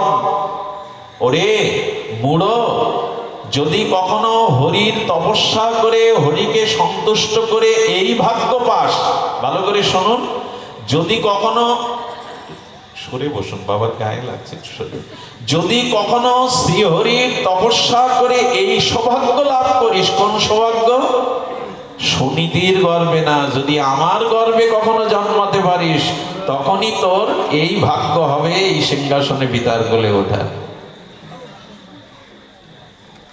হাতটা টেনে দূর করে ঠেলে দিয়ে বললেন, বালো ভবসী বত না আত্মান গর্ব সম্পদাম, না আমার গর্বে জন্মাতে হবে। শ্রীহরির উপাসনা করে যদি কখনো সৌভাগ্য পাস, হরি কৃপা পাস, তখনই আমার গর্বে জন্মে তবে এই আসনে বসার তোর সৌভাগ্য হবে। আচ্ছা চিন্তা করুন তো, এই কথা কাঁদতে কাঁদতে পিতার স্নেহকোল আশ্রয় না পেয়ে ধ্রুব চোখের জল মুছতে মুছতে তার হৃদয় জ্বলতে লাগলো। ক্ষত্রিয় সন্তান তো, ক্ষত্রিয়দের একটু তেজ বেশি হয়, অভিমান বেশি হয়। কাঁদতে কাঁদতে মায়ের কাছে এলেন। মাও কিন্তু কি বলেছে, জঙ্গলে যেমন দাবাগ্নি লাগে পড়ে, সুনীতির হৃদয় এরকম পড়ছে। সুনীতি কাঁদছে এবং বিলাপ বকছে। বকতে বকতে মা শান্ত হলেন। দেখুন, মা না হলে, মা মানে মেপে দেয়, মাই তো সন্তানকে গড়ে দেয়। চোখের জল মুছলেন। প্রতিটা মাকে এটা শোনা দরকার। ভাগবত কি বলছেন? বলছেন, দেখো উল্লেখ করছেন এখানে যে দেখো ধ্রুব বুকে এসো। মায়ের স্নেহ অঞ্চলে চোখের জল মুছিয়ে বলছেন, ধ্রুব তোমার মা তোমাকে যথার্থ কথা বলেছেন। এই দেখুন প্রকৃত মা, প্রকৃত আদর্শ মা কিভাবে সন্তানকে গড়তে পারে। এখানে দীর্ঘ নিঃশ্বাস বুকে রেখে দুঃখকে অবদমিত করে তিনি বললেন, বৎস তুমি কখনো পরের দোষ দেখবে না। এই দেখুন, তুমি কখনো পরের দোষ, মা এই শিক্ষা সন্তানকে দেয়। কিছু মনে করবেন না, ভালো মা দরকার, পিতার ভূমিকা আছে এমন নয় সব মায়েদের দিকে আমরা আঙুল তুলছি। একটি সুসন্তানের জন্য 90% ভূমিকা থাকে মায়ের, 10% পিতার। আপনাদের জানা আছে মা প্রথমে বলছেন তোমার মায়ের দোষ তুমি দেখো না। আগেকার দিনে এমনও হয়েছে কোন সন্তান কোথা থেকে দুটো ফল, পেয়ারা বা কোনো ফল আনলে মাকে জবাবদিহি করতে, তো কার গাছ থেকে কোথা থেকে এনেছিস, যা যেখান থেকে এনেছিস ওখানে থুই আয়। এখন তো আমাদের পাঠানো হয়, যা ঝড় উঠেছে আম কুড়িয়ে আন। আমাদের নীতি কোথায়? কেউ যদি খোঁজ করতে আসে বাবাই বলে দেয় খোকা গিয়ে বল বাবা বাড়ি। আচ্ছা শিশুরা তো সরল, মাঝে মাঝে উল্টো বলে দেয় বাবা ভেতরে আছে, বলতে নিষেধ করেছে। ওরা ওদের আদর্শটা ঠিক রাখে, সরল আছে তো আমরাই শিখিয়ে দিই যা বলে দে বাবা বাড়ি নাই। এগুলো থেকে ফিরে আসুন। মা কি বলছে দেখুন, বৎস এখানে বলছেন যে দীর্ঘং সশস্তি ব্রিজেনস্য পর মশাসাতি বালকমাহ বালা মা মঙ্গলাং তত পরেশু মস্তা ভুক্তক্তে জনাজত পর দুঃখাদত। কি বলছেন? মার অন্যের দোষ দেখবে না, মা শেখায় তো এটা। কি বলবো আপনাদের, বিদ্যাসাগরের কথা মনে পড়ে। এত বড় মাতৃভক্ত এই ভারতবর্ষের চরিত্রগুলো আজ আমরা পড়া ছেড়ে দিয়েছি। একটা কম্বল দিয়েছিল মাকে বিদ্যাসাগর শীতের দিনে। কলকাতায় তিনি সংস্কৃতি কলেজের তখন অধ্যক্ষ, তিনি কলেজের অধ্যক্ষ। একটা শাল পাঠিয়েছে মায়ের শীতের দিনে গায়ে চড়াবার। এসে দেখে আলমারিতেই শালটা রয়েছে, মা ভাঁজও খোলেনি। মা আমার দেওয়া শাল বুঝি তোমার পছন্দ হয়নি? বলে সাগর খুব পছন্দ হয়েছে, তো আলমারিতে রেখে দিয়েছো, শীতের দিনে গায়ে চড়াচ্ছ না? বলেন তোর মা ওই শালটা সেই দিনই গায়ে চড়াবে যেদিন আর 26টা শাল তুই আমাকে এনে দিবি। বলেন কারণ মা? বলেন আমি এই গ্রামে খোঁজ নিয়ে দেখেছি গ্রামে 26 জন মানুষের শীতের বস্ত্র নাই, ওদের গায়ের বস্ত্র না দিলে তোর মা কখনো ওই শাল পরবে না। বিদ্যাসাগরের চোখে জল ভরে গেল। কলকাতায় গিয়ে ওই দিন ট্রেনে চেপে 26টা কলবল মায়ের পায়ে দিয়ে বললেন, মা তোমার মতো মা যেন আমি জন্মে জন্মে পাই মা। একদিন বিদ্যাসাগর বৃত্তিতে ক্লাস 5-এ বৃত্তি পেয়ে তিনি টাকা পেয়েছিলেন। সেই টাকা মার পায়ে প্রণাম দিতে গিয়ে বললো, কেন আমার পায়ে কেন দিচ্ছি, যা এই গ্রামে তোর সমপাটি যারা, যাদের ভালো বস্ত্র নেই, বস্ত্র কিনে তাদের বিলিয়ে দেয়। ওই বৃক্ষের তলে বসে ডেকে ওদের বস্ত্র দান করে। চিন্তা করতে পারেন, সব বস্ত্র দিলে একটা কানা, একটা খোড়া মানসিক প্রতিবন্ধী ছেলে এসে বলছে, সাগর এই দেখ আমার কাপড় ছেঁড়া। সাগরের দানও হয়ে গেছে, আর একটাও কাপড় নেই।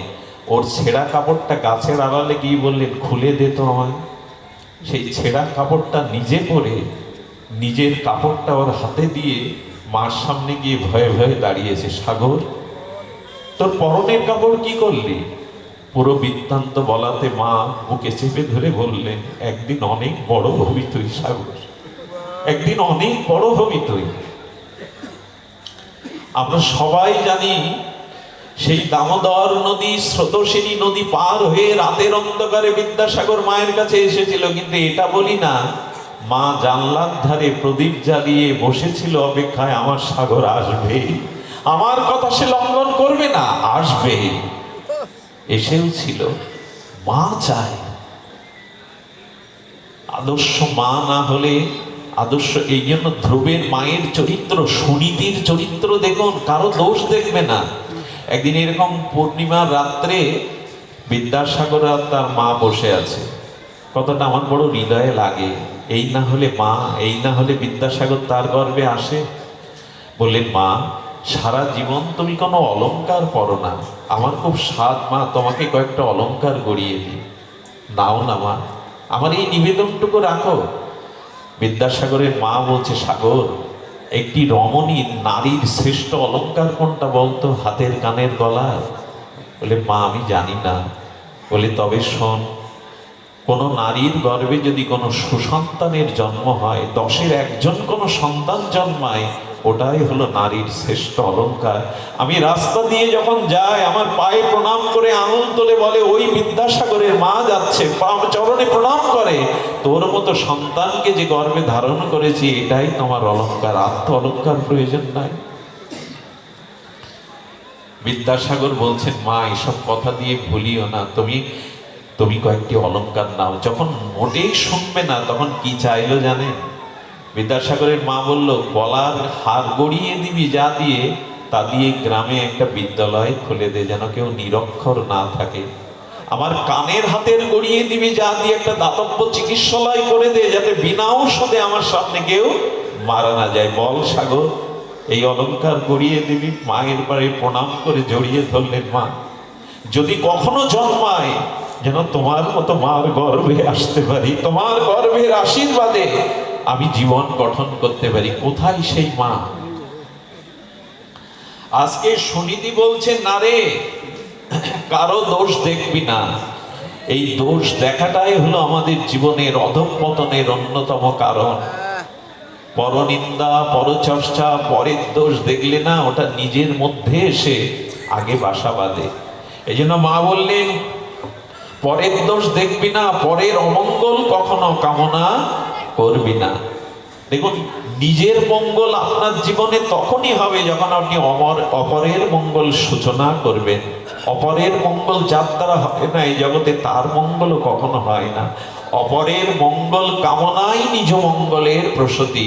এই জন্য আমাদের সনাতন ধর্ম নিদ্রা ভঙ্গের পরে বিছানাতে এই মন্ত্রই শিখিয়েছেন ঋষিরা। ওম সর্বে ভবন্তু সুখিনঃ, সর্বে সন্তু নিরাময়া, সর্বে ভদ্রাণি পশ্যন্তু, মা কশ্চিৎ দুঃখভাগ ভবে। এত সার্বজনীন, এত হৃদয় বিস্তার করা মন্ত্র বৈদিক সনাতন আদর্শ ঋষিরাই শিখিয়েছেন। জগতের সকলের মঙ্গল হোক, সকলের কল্যাণ হোক, কেউ যেন দুঃখ ভোগ না করে। বলুন তো কত উদার মন্ত্র এটা! সকালবেলা উঠে যদি হৃদয়ে বলা হয়। এই জন্য আজ সুনীতি বলছেন, পরের অমঙ্গল কামনা করবি না, অপরকে দুঃখ কখনো দিবি না। এই দেখুন ধ্রুবের মার আদর্শ, অপরের দোষ দেখবি না, অপরের অমঙ্গল করবি না, আর অপরের মঙ্গল চিন্তা করবি। দেখ, তোর মা তোকে যথার্থ উপদেশ দিয়েছে। এই জন্য ভালো খোঁজা অভ্যাস করলে মন্দের মধ্যে আপনি ভালো খুঁজে পাবেন। মা বলছেন যে তোকে যথার্থ উপদেশ দিয়েছেন। ধ্রুব, তোর মা কি বলেছে জানিস না? ওই যে হরির উপাসনা কর, তারপরেও সৌভাগ্যক্রমে রাজ্য পাবি। এইটাই তো সৎ কথা, এটাই তো সমস্ত শাস্ত্রের সার কথা। ভগবানের উপাসনা কর। দেখুন, এত বড় যন্ত্রণার মধ্যে, চোখের জলের মধ্যে, অপমানের মধ্যে উনি কি খুঁজে পেয়েছেন? বলে, দেখ, ভগবানকে আরাধনা না করলে, ভগবানের উপাসনা না করলে এই জগতে কারো কোনো মনোবাসনা পূর্ণ হয় না। আমি আপনাদের কাছে নিবেদন করব, অকাম সর্বকাম মোক্ষ কাম বা উদারতি তীব্রেণ ভক্তি যোগেন যজতে পরমং পুরুষ। যদি হৃদয়ে কোনো কামনা আসে, সে সুকামনা বা দুষ্কামনা, আপনাদের কাছে অনুরোধ, একমাত্র ভগবানকেই জানাবেন।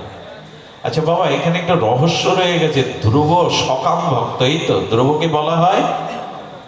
পরে উনি শুদ্ধ ভক্তির স্তরে উঠেছেন, কিন্তু ধ্রুব সকাম ভক্ত। আমরাও মাঝে মাঝে দাবি করি, যারা চাওয়া পাওয়া নিয়ে ভগবানের উপাসনা করে তারাও সকাম ভক্ত। ঠিক না। আমাদেরকে সকাম ভক্ত বলা, আমাদের বললে ভুল হবে। আমার মতো যারা চাওয়া পাওয়া নিয়ে ভগবানের উপাসনা করে, ভগবানের চরণে যায়, তাদেরকে সকাম বলতে হবে, ভক্ত বলা যাবে না। সকাম ভক্ত কাকে বলে আমরা জেনে নেই। এক শ্রী গোবিন্দের কাছ থেকে ছাড়া যদি ব্রহ্মাদি, যদি দেবগণও আমাকে কিছু দিতে চায়, তবু গোবিন্দের কাছ থেকে ছাড়া আমি কারোর কাছ থেকেই কিছু নেব না। এর নামই হলো সকাম ভক্তি। আমাদের দুর্দশা অন্যরকম। আরে একজন গোপালের পূজা করেছে প্রায় 10 বছর ধরে, এখন তার অভাব ঘোচে না। অভাব তাড়ানোর জন্য, ধন জন পুত্র পাওয়ার জন্য গোবিন্দের উপাসনা করেছে। আর এইভাবে 10 বছর উপাসনার করে রাগ করে একদিন করেছে কি, আলমারির ওপরে গোপালকে রেখে দিয়ে এক দুর্গার ছবি, কে তাকে বলেছেন মা দুর্গা তোর মনোবাসনা পূর্ণ করবে, তোর দুর্গতি নাশ হবে, মায়ের একটা সুন্দর চিত্রপট এনে ধূপ দিচ্ছে। আরে প্রথম দিনে ধূপের ধোঁয়াটা কোথায় যাচ্ছে জানেন? যাবে না, যাবে না, সেই গোপালের ওই যে ধোঁয়াটা কুণ্ডলী আকৃত করে ওই গোপালের নাকে যাচ্ছে। ওর বলছে, ও তোমার সহ্য হচ্ছে না না? 10 বছর ধরে পূজা দিলাম, মনোবাসনা পূর্ণ করলে না, আজকে ধূপের গন্ধের সুগন্ধটা তুমি নেবে না? যখন এরকম বলতে বারবার যাচ্ছে, প্রথমে নাক টিপে ধরেছে, গন্ধ আমি নিতে দেবো না। হ্যাঁ, আমার অবনটন দেখো না, 10 বছর ধরে পড়ে রয়েছি। যেই নাক টিপে ধরেছে, ধোঁয়া নিতে দেবে না, ভগবান প্রকট হয়ে গেছেন গোপাল। 10 বছর তোমার সময় হয়নি, আজ প্রকট হলে হিংসা হচ্ছে বুঝি আরেকজনকে এনেছি বলে। গোপাল তখন বলছেন হিংসা না। বলে তাহলে এতদিন প্রকট হওনি কেন? বলে এতদিন তো আমাকে ভগবান রূপেই তুই মানিসনি, একটা বিগ্রহ রূপে মেনেছিস, শুধু মূর্তি রূপে মেনেছিস। আজকেই কেবল তুই আমাকে মানলি আমি সচ্চিদানন্দময়, আমি চিন্ময়। বলে কেন? বলে ধূপের ধোঁয়া আমার নাকে যাচ্ছে, তাতে তোর হিংসা হচ্ছে? নাক টিপে ধরেছিস মানে আজ তোর এই বুদ্ধি এসেছে আমি আমি সাক্ষাৎ, আমি সচ্চিদানন্দ সাক্ষাৎ, এই জন্য তো প্রকট হলাম। এই জন্য দেখুন, এই জন্য ভগবানের উপাসনাটা সাক্ষাৎ চিন্ময় জ্ঞানে করতে হবে, মূর্তি জ্ঞানে নয়, প্রতিমা জ্ঞানে নয়। তো আমাদের দুর্দশা এরকম, একটা হলো না তো আর একটা। আচ্ছা, খুব সুন্দর একটা কথা মনে পড়লো, আমরা সকাম ভক্ত বলা যাবে না। আমার মতো যারা কামনা বাসনা নিয়ে ভগবানের কাছে যায় তারা সকাম ভক্ত না। ভক্তি ভক্ত তো সাধারণ জিনিস না। ধ্রুবের সাথে আমার তুলনা করলে এক হবে? কখনো হবে না। শুনুন, একজনের মহিষ হারিয়ে গেছে উত্তরপ্রদেশে। মহিষ হারিয়ে গেলে প্রথমেই তিনি রাম মন্দিরে গেলেন। রাম মন্দিরে গিয়ে বলছে, প্রভু আমি রূপোর 3 ধনুক গড়িয়ে দেবো, আমার মহিষ খুঁজে দাও। তো যখন এই কথা বলছেন, পেছন থেকে হনুমানজির মন্দিরের একজন ওই প্রার্থনা করে যখন বেরিয়ে আসছে, বলে এই শোনো, রামচন্দ্র তার নিজের স্ত্রী হারিয়ে নিজে খুঁজে পেল না, অন্যকে খুঁজতে পাঠালো বানরদের, আর তুমি তোমার মহিষ খুঁজতে বলছো রামকে? বলে তাও তো ঠিক, নিজের স্ত্রী হারা হয়ে উনি বানরদের সুগ্রীবকে খুঁজতে পাঠাচ্ছেন, আমি কেন? বলো হনুমানের কাছে এসো, খুঁজে দিল তো হনুমান, হনুমানের মন্দিরে এসো। হনুমানকে গিয়ে বলছেন, আমি রূপোর গদা গড়িয়ে দেব, কৃপা করে আমার মহিষ খুঁজে দাও। তো হনুমানজির মন্দিরে আরেকজন দাঁড়িয়ে ছিল, বলে এই শোন, হনুমান সীতার অন্বেষণ করে দিয়েছিল, কিন্তু উদ্ধার করেছিল রাম। হনুমান সন্ধান দিতে পারে, উদ্ধার করবে রাম। আবার রাম মন্দিরে আসলে আরেকজন বলছে, শোনো, তোমার মহিষ হারিয়ে গেছে, রামচন্দ্র যুদ্ধ বিগ্রহ করে আনলেন, হনুমান এই একবার হনুমান একবার রাম না করে তুমি কৃষ্ণ মন্দিরে যাও। উনি দেখো, উনি রুক্মিণীকে যুদ্ধ করে একবার ছিনিয়ে নিয়ে এসে নিজের করলেন। তো তোমার মহিষ খুব প্রিয়, হারিয়ে গেছে, কৃষ্ণের কাছে যাও। কৃষ্ণ মন্দিরে গিয়ে বলছে, প্রভু আমি মুরলী করে দেবর উপর, আমার মহিষ খুঁজে দাও। পূজারি বলছে, এই বেটা, রুক্মিণী আর মহিষ সমান হলো? যেহেতু রুক্মিণীকে উদ্ধার করতে পারে, মহিষকে উদ্ধার করবার জন্য কৃষ্ণ। তোর জানা নেই মহিষাসুর মর্দিনী দুর্গা, মহিষ উদ্ধার করতে গেলে মহিষাসুর মর্দিনী দুর্গার কাছে যায়। আমাদের দশা এরকম, এই ইচ্ছা পূর্ণ হলো না তো এইখানে কত জায়গায় ঘুরবো গো। আর এই ঘুরতে গিয়ে এই ভক্তি চির ধরে, আমাদের দৃঢ়তা চির ধরে। সকাম বলতে একবার কবিরাজ বাড়ি, একবার আউলি বাড়ি, একবার এই তাই এরকম না গো। পড়ে থাকুন। ধ্রুব চরিত্রের একটা মহিমা হলো, উনি প্রথমে সকাম ভক্ত ছিলেন, কারণ রাজ্যের জন্যই তো উপাসনায় গিয়েছিলেন, কিন্তু ওইখানে সকল দেবতারাই রক্ষা করতো, তারা পারত না ইচ্ছা পূর্ণ করতে। ভগবান শিব, মা, দশভূজা সব দেবদেবীরাই এসেছিলেন, কিন্তু উনি এক ভগবান ছাড়া, শ্রী হরি ছাড়া কারো কাছ থেকে নেবেন না, এই জন্য সকাম ভক্ত। তো শেষে বলছেন, আচ্ছা তুই যে এই গদা গড়িয়ে দিবি হনুমানের, তুই যে তীর্ধনুক গড়িয়ে দিবি রামচন্দ্রের, কৃষ্ণের বাঁশি গড়িয়ে দিবি, তার মহিষের 10টা বেজলেও তো তোরে তৈরি হবে না রূপার, এসব বলছিস? আগে তো পেতে দাও মহিষ, তারপর দেইকে না দিই সেটা আমার মনে আছে। এই হলো আমাদের দুর্দশা। 20 বছর পর বাবাদের কাছে বলে, বাবা একটা মানত ছিল 10 বছর আগে, কিসে কি হয়, 10 বছরেই ভুলে গেছে ভগবানের দেওয়া কথা। এই হলো আমাদের দুর্দশা। এরকম করে কিছু পাওয়া যাবে না, এক জায়গায় পড়ে থাকুন। ধ্রুব দেখুন কোথায় যাচ্ছে, তার এই যে নিষ্ঠাটা, সকাম নিষ্ঠাটা। আর আমাদেরও চালাকির শেষ নেই। একজন মন্ত্রী গিয়ে বলছে, যদি প্রভু আমাকে এইটা বাদিয়ে দাও, আমি 5000 টাকা চরণে দেব। যেই বলেছেন, বললে যদি না বাদে দেব না, যদি বাদে দেব। আচ্ছা বেঁধে গেছে সেই জিনিস, 5000 টাকা দিতে চায়। কি চালাক দেখুন, সকাম ভক্তরা কি জাতীয় চালাকি ভগবানের সাথেও শুরু করে দেয়। ওই অভ্যাসটা ভগবানের কাছে কেউ করে, কে বলছেন, প্রভু দেখো একটা সত্য আছে, 5000 টাকার নোট আমি ওপর থেকে ছেড়ে দেব, যেগুলো তোমার চরণে পড়বে ওইগুলো তোমার সাইডে পড়লে আমার, তোমার চরণে যা পড়বে ওটা তোমার। ও তো চালাক কম না, 2-1টা চরণে সোজা ফেলছে আর পাশে ফেলছে ইচ্ছা করে, যাতে ওইগুলো আমার। ওর পেছনে আর একজন মানবকারী দাঁড়িয়েছিল, তার দুর্দশা আরো বেশি।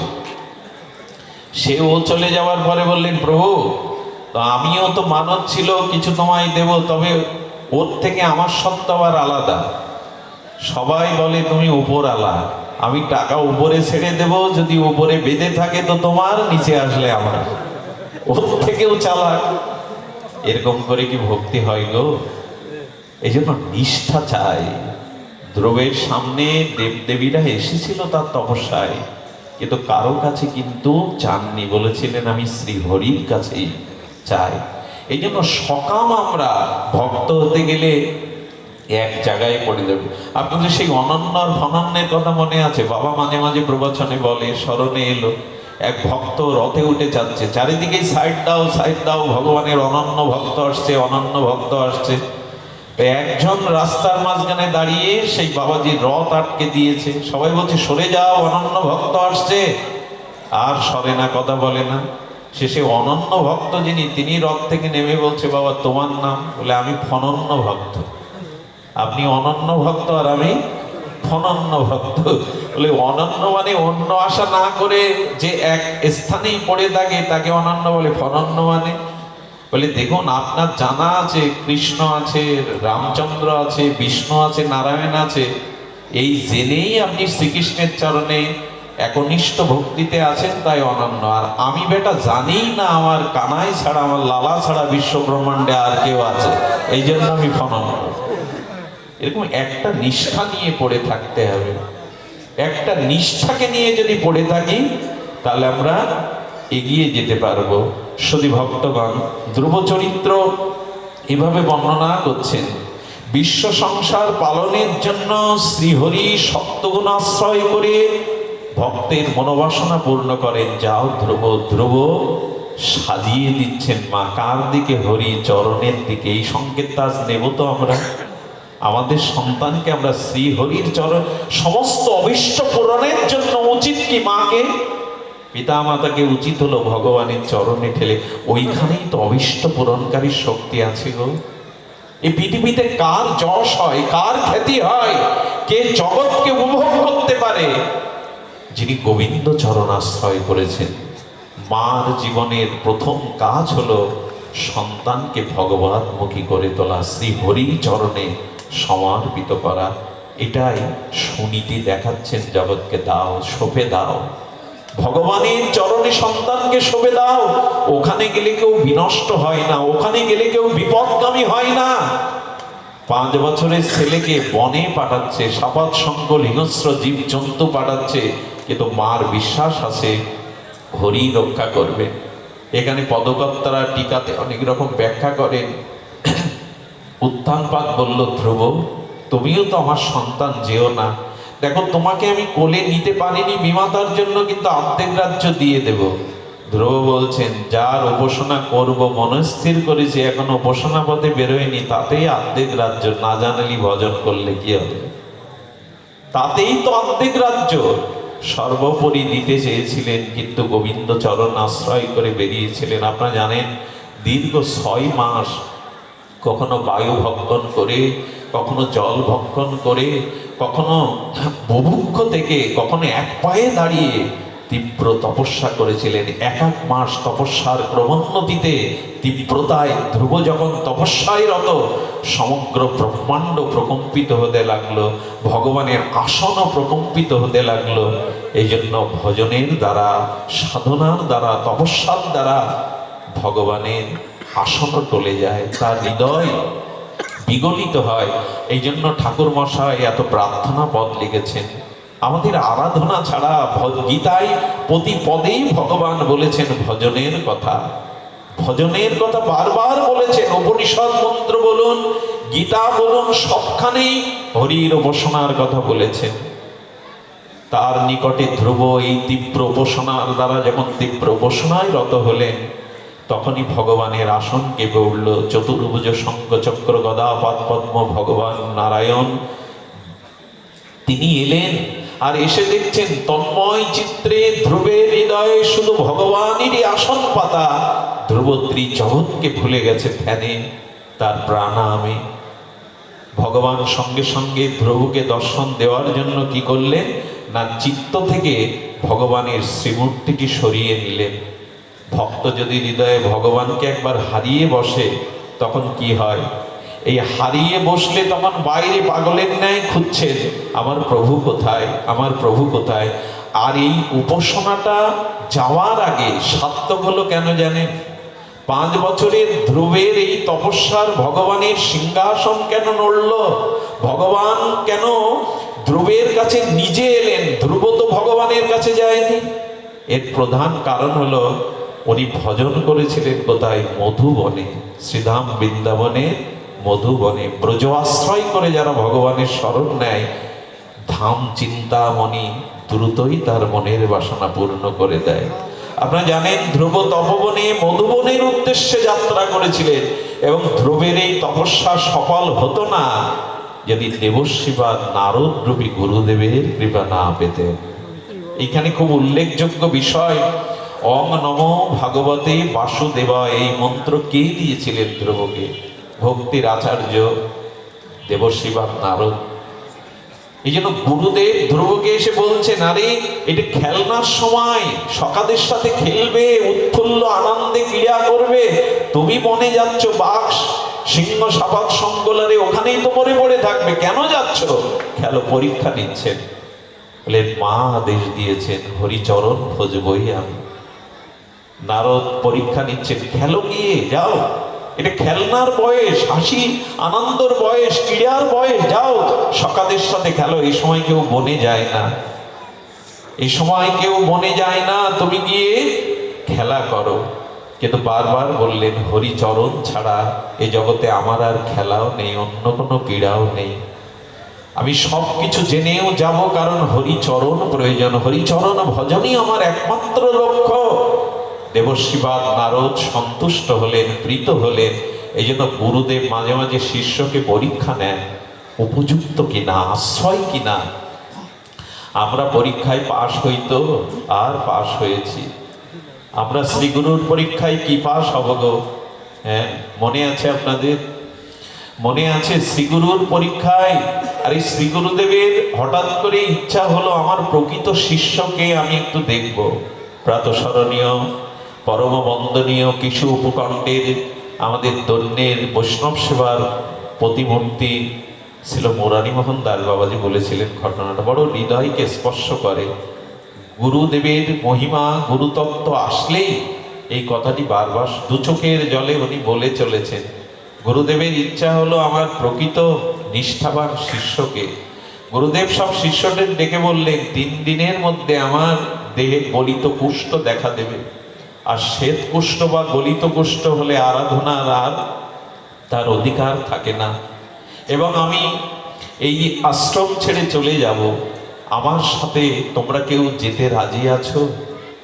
শিষ্যরা বললেন, গুরুদেব, ব্যাধি তো হয়, কুষ্ঠ তো হয়, নিরাময়ের নিশ্চয়ই উপায় আছে, আপনি নিরাময়ের উপায় বলুন। আমরা প্রাণ মন দিয়ে বললেন, না, এটা আমার প্রারব্ধ, এই প্রারব্ধ নিষ্কৃতি হবে না, আমাকে মরতেই হবে, 1 বছরের মাথায় আমার মৃত্যু।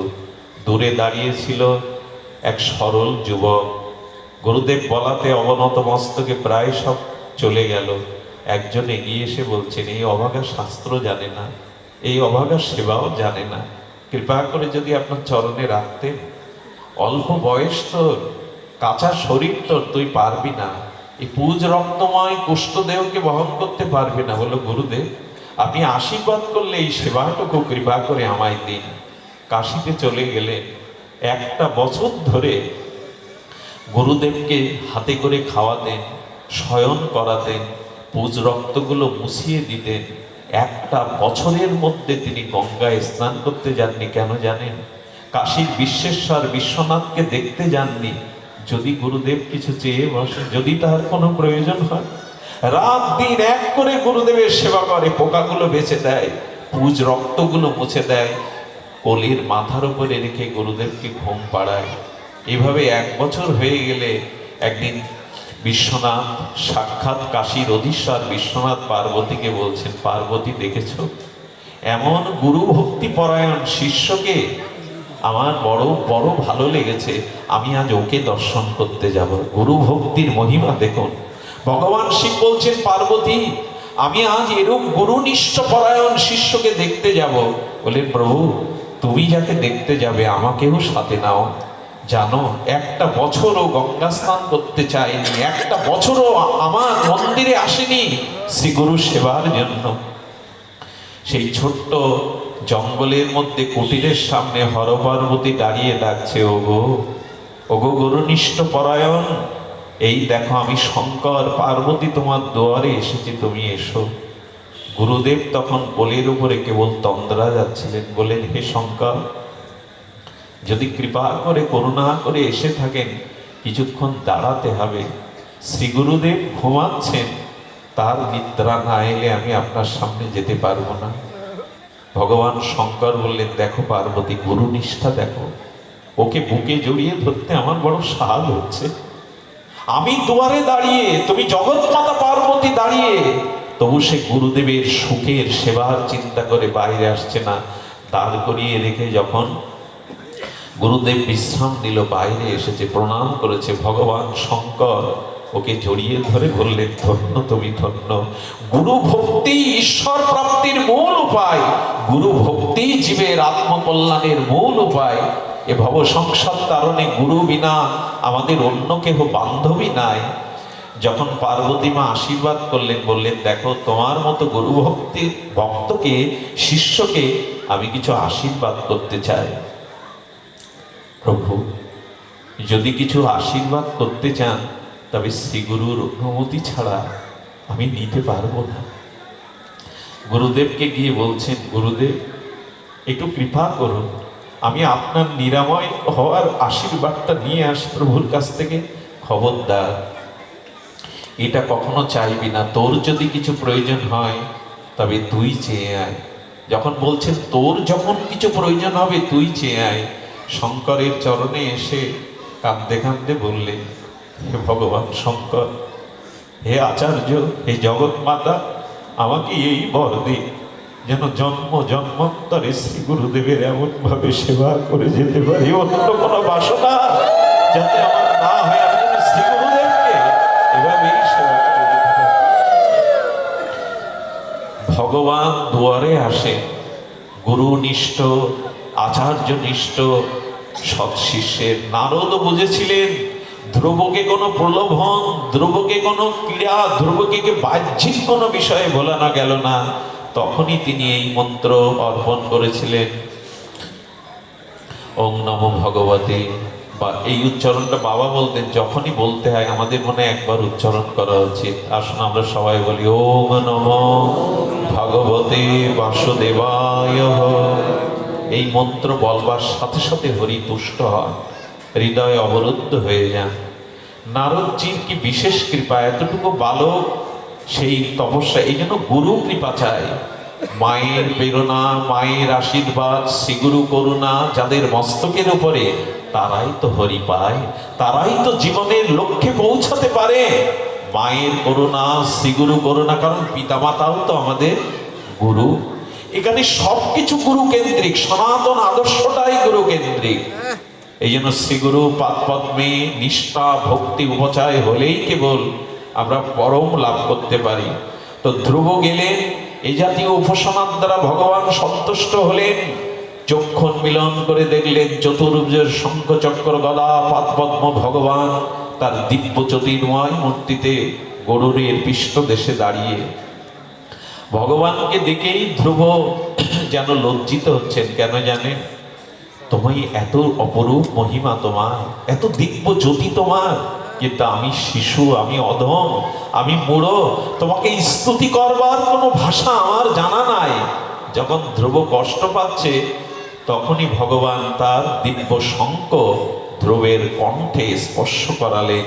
সেই দিব্য শঙ্খ কণ্ঠে স্পর্শ করে ধ্রুব অনর্গল ভগবানের স্তুতি করে যেতে লাগলো, অনর্গল তার স্তুতি করে লাগলো। আমারও মাঝে মাঝে মনে হয়, জানেন, আমারও মাঝে মাঝে মনে হয় আমার মতো মাদিসজন যারা লেখাপড়া নাই, বিদ্যা নাই, শাস্ত্রে চর্চা নাই, তাদের কি হবে? আমি বাবাকে বলেছিলাম, বাবা কেন আমাকে এই আসনে বসতে বলছেন? আমি ভাগবতের ভাও জানি না, আমার জানা নাই কিছু, কিন্তু একটা ভরসা তানাদের আছে, যদি শ্রী গুরু কৃপা হয়, যদি কোনো মহতের কৃপা হয়, তখন মুখও বাচাল হয়ে যেতে পারে, মুখও বাচাল হয়ে যেতে পারে। এই জন্য বিরক্তি ইন্দ্রিয়রত ভক্তি জগন ভূয়সী প্রশংসা স্তুতি করতে লাগলেন ধ্রুব ভগবানের।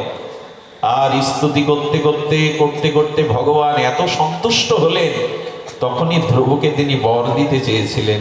আপনাদের মনে আছে, ধ্রুবের সেই বর চাওয়াতে ধ্রুব বলেছিল, বড় ভুল করেছি, কাজ খুঁজতে এসে কাঞ্চন পেয়ে গেছি প্রভু, রাজ্য লাভের আশায় সকাম ভক্তিতে তোমার চরণে এসেছিলাম, তোমার চরণ পেয়েছি, অন্য কিছু চাওয়ার নাই। এই ভজন ক্রমে যদি আমাদের স্বভক্তি থাকেও এবং আমাদের ভিতরে যদি সকাম ভক্তি থাকে, উপাসনা করতে শ্রী গুরু কৃপা, মহতের কৃপা, সাধু কৃপা, শাস্ত্র কৃপা হলে ধীরে ধীরে তখন ওই একটাই লক্ষ্য, তোমার চরণ বিনা অন্য কিছু চাই না। শুধু ভক্তমণ্ডলী বর দিতে চাইলো, কিন্তু কি চাইলো ধ্রুব? কিছুই তো চাই না। কিন্তু ভগবান একটা মার্মিক কথা বলে দিলেন, ধ্রুব, মায়ের বুকের দুগ্ধ, স্তন্দ দুগ্ধ যদি সন্তান টেনে পান না করে, মার বুক ভারী হয়, ব্যথা হয়। আমি তোমাকে কিছু দিতে এসেছি, না নিলে যে আমার বুকে ব্যথা করবে। ভগবান ভক্তের দেওয়ার জন্য কত ব্যাকুল। ধ্রুব কি চাইল শুনুন, উনি বলছেন, যা নিবৃত্তিস্তদা ভর্তা তদপাদ পদ্ম ধ্যানস্থ সজ্জন কথা শ্রবণ বাসাত। এইরকম কি চাওয়া! এই ভক্ত সঙ্গ না করলে, ভক্ত চরিত্র না জানলে বোঝা যাবে না। সা ব্রহ্মণি স মহিমান আপি না তোমা ভুয়াত কিং তত্ত্ব কালী লু শীতং তততন বিমানা। উনি চাইছেন, প্রভু যদি দিতে হয় এই দিন, কি বলছেন, ধ্যানাত ভক্ত জনা কথা শ্রবণ বাসাত। প্রভু, নিবৃত্তিকামী শুদ্ধ ভক্তগণ তোমার যে গুণগাথা কীর্তন করে, ওই শ্রবণের বর দাও আমায়। তোমার ভক্তগণ যে হরি কথা ধ্যানাত উদ্ভব সজ্জন কথা শ্রবণ বাসা, সজ্জনগণ তোমার যে গুণগাথা বলে, সেটি শ্রবণের ব্যাকুলতা দাও আমায়। আজ কত পাঠক, কত আচার্য, হ্যাঁ, ভাগবত মৃত্তিকায় বসে হরি কথা শোনেন। আমরা দেখেছি প্রাতঃস্মরণীয় ছিল মুরারিমোহন বাবাজিকে, হরিকথা হলেই তিনি এসে সামনে বসতেন, হরিকথায় বসে যেতেন। ধ্রুবর বর বড় ভালো লাগছে, তুমি হরিকথা শুনতে চাও, সাধু সঙ্গে বসে আমাকে চাও না, মুক্তি চাও না? প্রভু, আমি আপনাকে পেয়ে কি করব? শিশুর কাছে ইক্ষুদণ্ড দিলে যেমন ইক্ষু চর্বিত চর্বণ করে রস আস্বাদন করতে পারে না, তুমি সচ্চিদানন্দ রসিকেন্দ্র মৌলি হলেও আমার তো সেই জ্ঞান, সেই প্রজ্ঞা, সেই ভজন নাই যে তোমাকে আস্বাদন করব। তবে যদি দিতে হয়, আমি তোমাকে চাই না, আরেকটি বর দাও। আমি তোমাকে চাই না, আরেকটি বর দাও। ভক্তিমোহ প্রবদান তয়ি মে প্রসঙ্গ ভুয়াদ অনন্ত মমতা অমলশয়ানাম। আশ্চর্য কথা চাইলেন, নেশ্য ভগবদ গুণ কথামৃত পান মর্ত। ধ্রুব বলছেন, প্রভু যাদের হৃদয়ে, যে ভক্তের হৃদয়ে তোমার নাম রূপ লীলা কথা অনির্বচনীয় ভক্তির গঙ্গা বইছে ফল্গু ধারার ন্যায়, সেই ভক্তর চরণ পাশে বসে আমি তোমার সেই ভক্তিময় গুণগাতা ভক্ত মুখনির্গলিত হরিকথা শুনতে চাই। আমি তোমাকে চাই না, তোমার ভক্ত সঙ্গে তোমার ভক্তের মুখে ভক্তি কথা শুনতে চাই। কি অদ্ভুত প্রার্থনা ধ্রুবর। ভক্তি মোহ প্রভবান তয়ি মে প্রসঙ্গ। তোমার প্রসঙ্গ যারা সজ্জনগণ মিলিত হয়ে বলেন, হরিকথা পাওয়াটা হরিকে পাওয়ার থেকে শ্রেষ্ঠ, এই প্রমাণে বলে।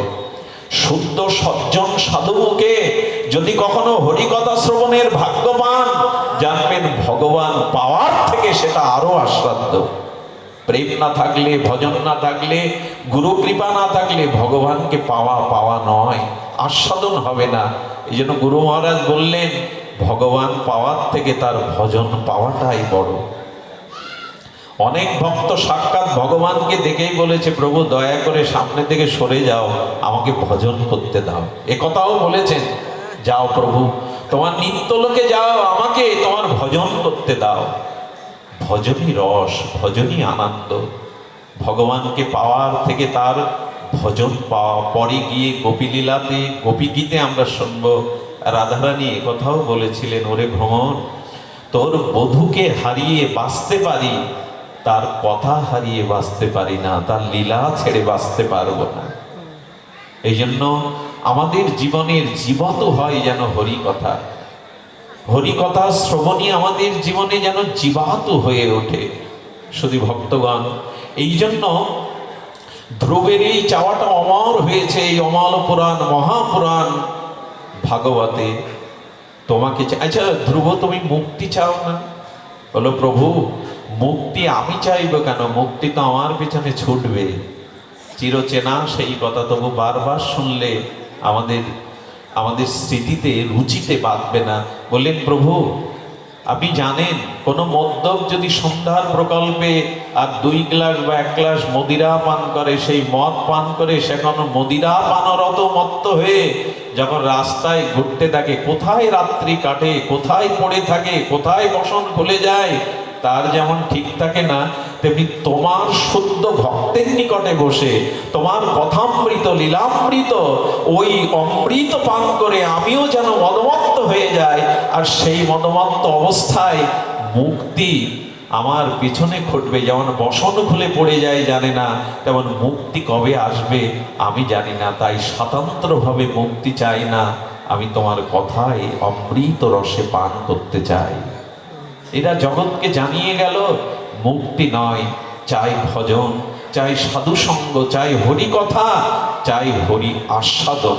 শুধু ভক্তগণ, এরপর ধ্রুবকে গোবিন্দ বলেছিলেন, না চাইলেও তো দেব। তোমার ইচ্ছা ছিল তুমি রাজত্ব চাও। ভক্তবাঞ্ছা কল্পতরু ভগবান 36,000 বছর তাকে রাজত্ব দিলেন। 36,000 বছর ভক্ত ভগবানের এত প্রিয় যে ধ্রুব লোকটাকেও তাকে চিরভাস্বর করে রাখলেন, চির ইতিহাস করে রাখলেন। ধ্রুব, সকলে ধ্রুব লোককেই দেখে গতিপথ চলবে। আজ হয়তো দিক নির্দেশনা বিজ্ঞানের ভৌতিক উন্নতিতে বেরিয়েছে, কিন্তু একদিন জাহাজগুলোর সব নীতি নির্ধারক দিকগুলো ধ্রুব তারাকে লক্ষ্য করেই জগৎ চলত। আজও এই ধ্রুব তারাকে লক্ষ্য করেই গতি, প্রকৃতি, নক্ষত্র, জ্যোতিষবিদ্যা নির্ণয় করেন। ধ্রুবকে লোক দিলেন। শুধু কি তাই? আশ্চর্য হতে হয়, কাঁচা আমটা যেমন পরিপক্ক হয়ে যায়, কালোটা যেমন গৌরবর্ণ হয়ে যায়, টকটা যেমন মিষ্ট হয়ে যায়, যেমন শক্ত কঠিন অংশটা নির্মল হয়ে যায়। ধ্রুব এত ভজন করেছেন, ভজন করতে করতে করতে করতে ধ্রুবর দেহটা সিদ্ধ দেহ হয়ে গেছে, চিন্ময় দেহ হয়ে গেছে। ধ্রুবের দেহ বদলাতে হয়নি। ভগবানের বিমান যখন ধ্রুবকে নিত্যলোকে নেওয়ার জন্য এসেছে, আর যম নিজে নিজে মাথা পেতে দিয়েছে, মৃত্যু যেন বিমানের সোপান হয়ে বলছে, ধ্রুব তোমার মতো ভক্তের চরণ ধুলি যদি আমি যম, আমি মৃত্যু আমার মস্তকে পড়ে, আমি ধন্য হয়ে যাব, আমার মাথায় পা দিয়ে চলো তুমি। একজন ভক্তের জন্য, একজন ভক্তের জন্য যম মৃত্যু কাল মাথা নত করেছে, ধ্রুব দেহ ত্যাগ করেনি। বৃন্দাবনের অনেক মহাত্মার, বিজয় কৃষ্ণ গোস্বামী পাদ পদ্ম বলেছেন, আমার এক সখা ছিল বৃন্দাবনে, আমি যেই ব্রজে গেলাম কুটিরের সামনে গিয়ে দেখলাম উনি পড়লেন, উনি দেহটা রাখলেন, ওনার দেহর জ্যোতি থেকে এক 12 বছরের কিশোরী মূর্তি বেরিয়ে নিত্যলীলাতে প্রবেশ করে গেল। ভক্ত ভজন করতে করতে স্বরূপে এই দেহে লীন হয়ে যায়, দেহটাকেও ত্যাগ করতে হয়নি ধ্রুবর। ভজন কত মহিমা ভজনের। এই জন্য মৃত্যুর মস্তকে কি ধ্রুব পা দেবে? সমদর্শী ধ্রুব ভক্ত, হ্যাঁ, সবারে প্রণাম, এই তো বৈষ্ণবের নীতি। জীবে সম্মান তো বৈষ্ণবের নীতি। আর ধ্রুবের মতো উত্তম ভক্ত কখনো পা দিতে পারে? বলো দিল যে, বলো আবেশে দিয়ে বসেছে। হরির চিন্তায় এত রক্ত, কার মাথা কোথায় এ তার আবেশ ছিল না, আবেশেই উঠে গেছেন। আপনারা জানেন ধ্রুব যেতে যেতে যেতে যেতে হঠাৎ তার মা সুনীতির কথা মনে পড়েছে। উত্তম আগেই মারা গেছে, মার কথা মনে পড়ে তখন বলছেন, আমি একা যাব না প্রভু তোমার স্বরূপধামে। এই দেখুন, একজন সন্তানকে বংশে যদি কৃষ্ণ ভক্ত করা যায়, একজন ভক্তকে যদি ভজনের উৎকর্ষ দিয়ে তাকে প্রকৃত ধার্মিক ভক্ত তৈরি করা যায়, তার কল্যাণ দেখুন। বললেন আমি একা যাব না। ভগবান বললেন, ধ্রুব যে বংশে তোমার মতো ভক্ত জন্ম নেয় তার 21 কুলকে আমি আত্মসাৎ করি। ওই দেখো, তোমার আগে তোমার মায়ের সুনীতি পিতার রথ আগে চলেছে, তোমার আগে তারাই আমার নিত্য ধামে যাওয়ার জন্য আগে তাদের রথ। ধ্রুব সন্তুষ্ট হলেন, ভগবানের লোকে তিনি গমন করলেন। আজ যেটা মনে করেছিলাম প্রহ্লাদ চরিত্রটা খুব ব্যাপক, সেটা আজকে আমি স্পর্শ করতে পারলাম না। ধ্রুব চরিত্রেই আজকে আমরা পাঠ এখানে বিশ্রাম রাখছি। আগামীকাল আমরা ধ্রুব চরিত্রকে অবলম্বন করে ব্রজলীলায় বা ভগবানের আবির্ভাব লীলায় প্রবেশ করার সদিচ্ছা থাকলো। মহাপ্রভুর কৃপা হলে আগামী দিন আপনাদের এমনি করে সহাবস্থানে আপনি করে আপনাদের সান্নিধ্য পাওয়ার অভিলাষ থেকে আজকের মতো হরিকথার বিশ্রাম। আমি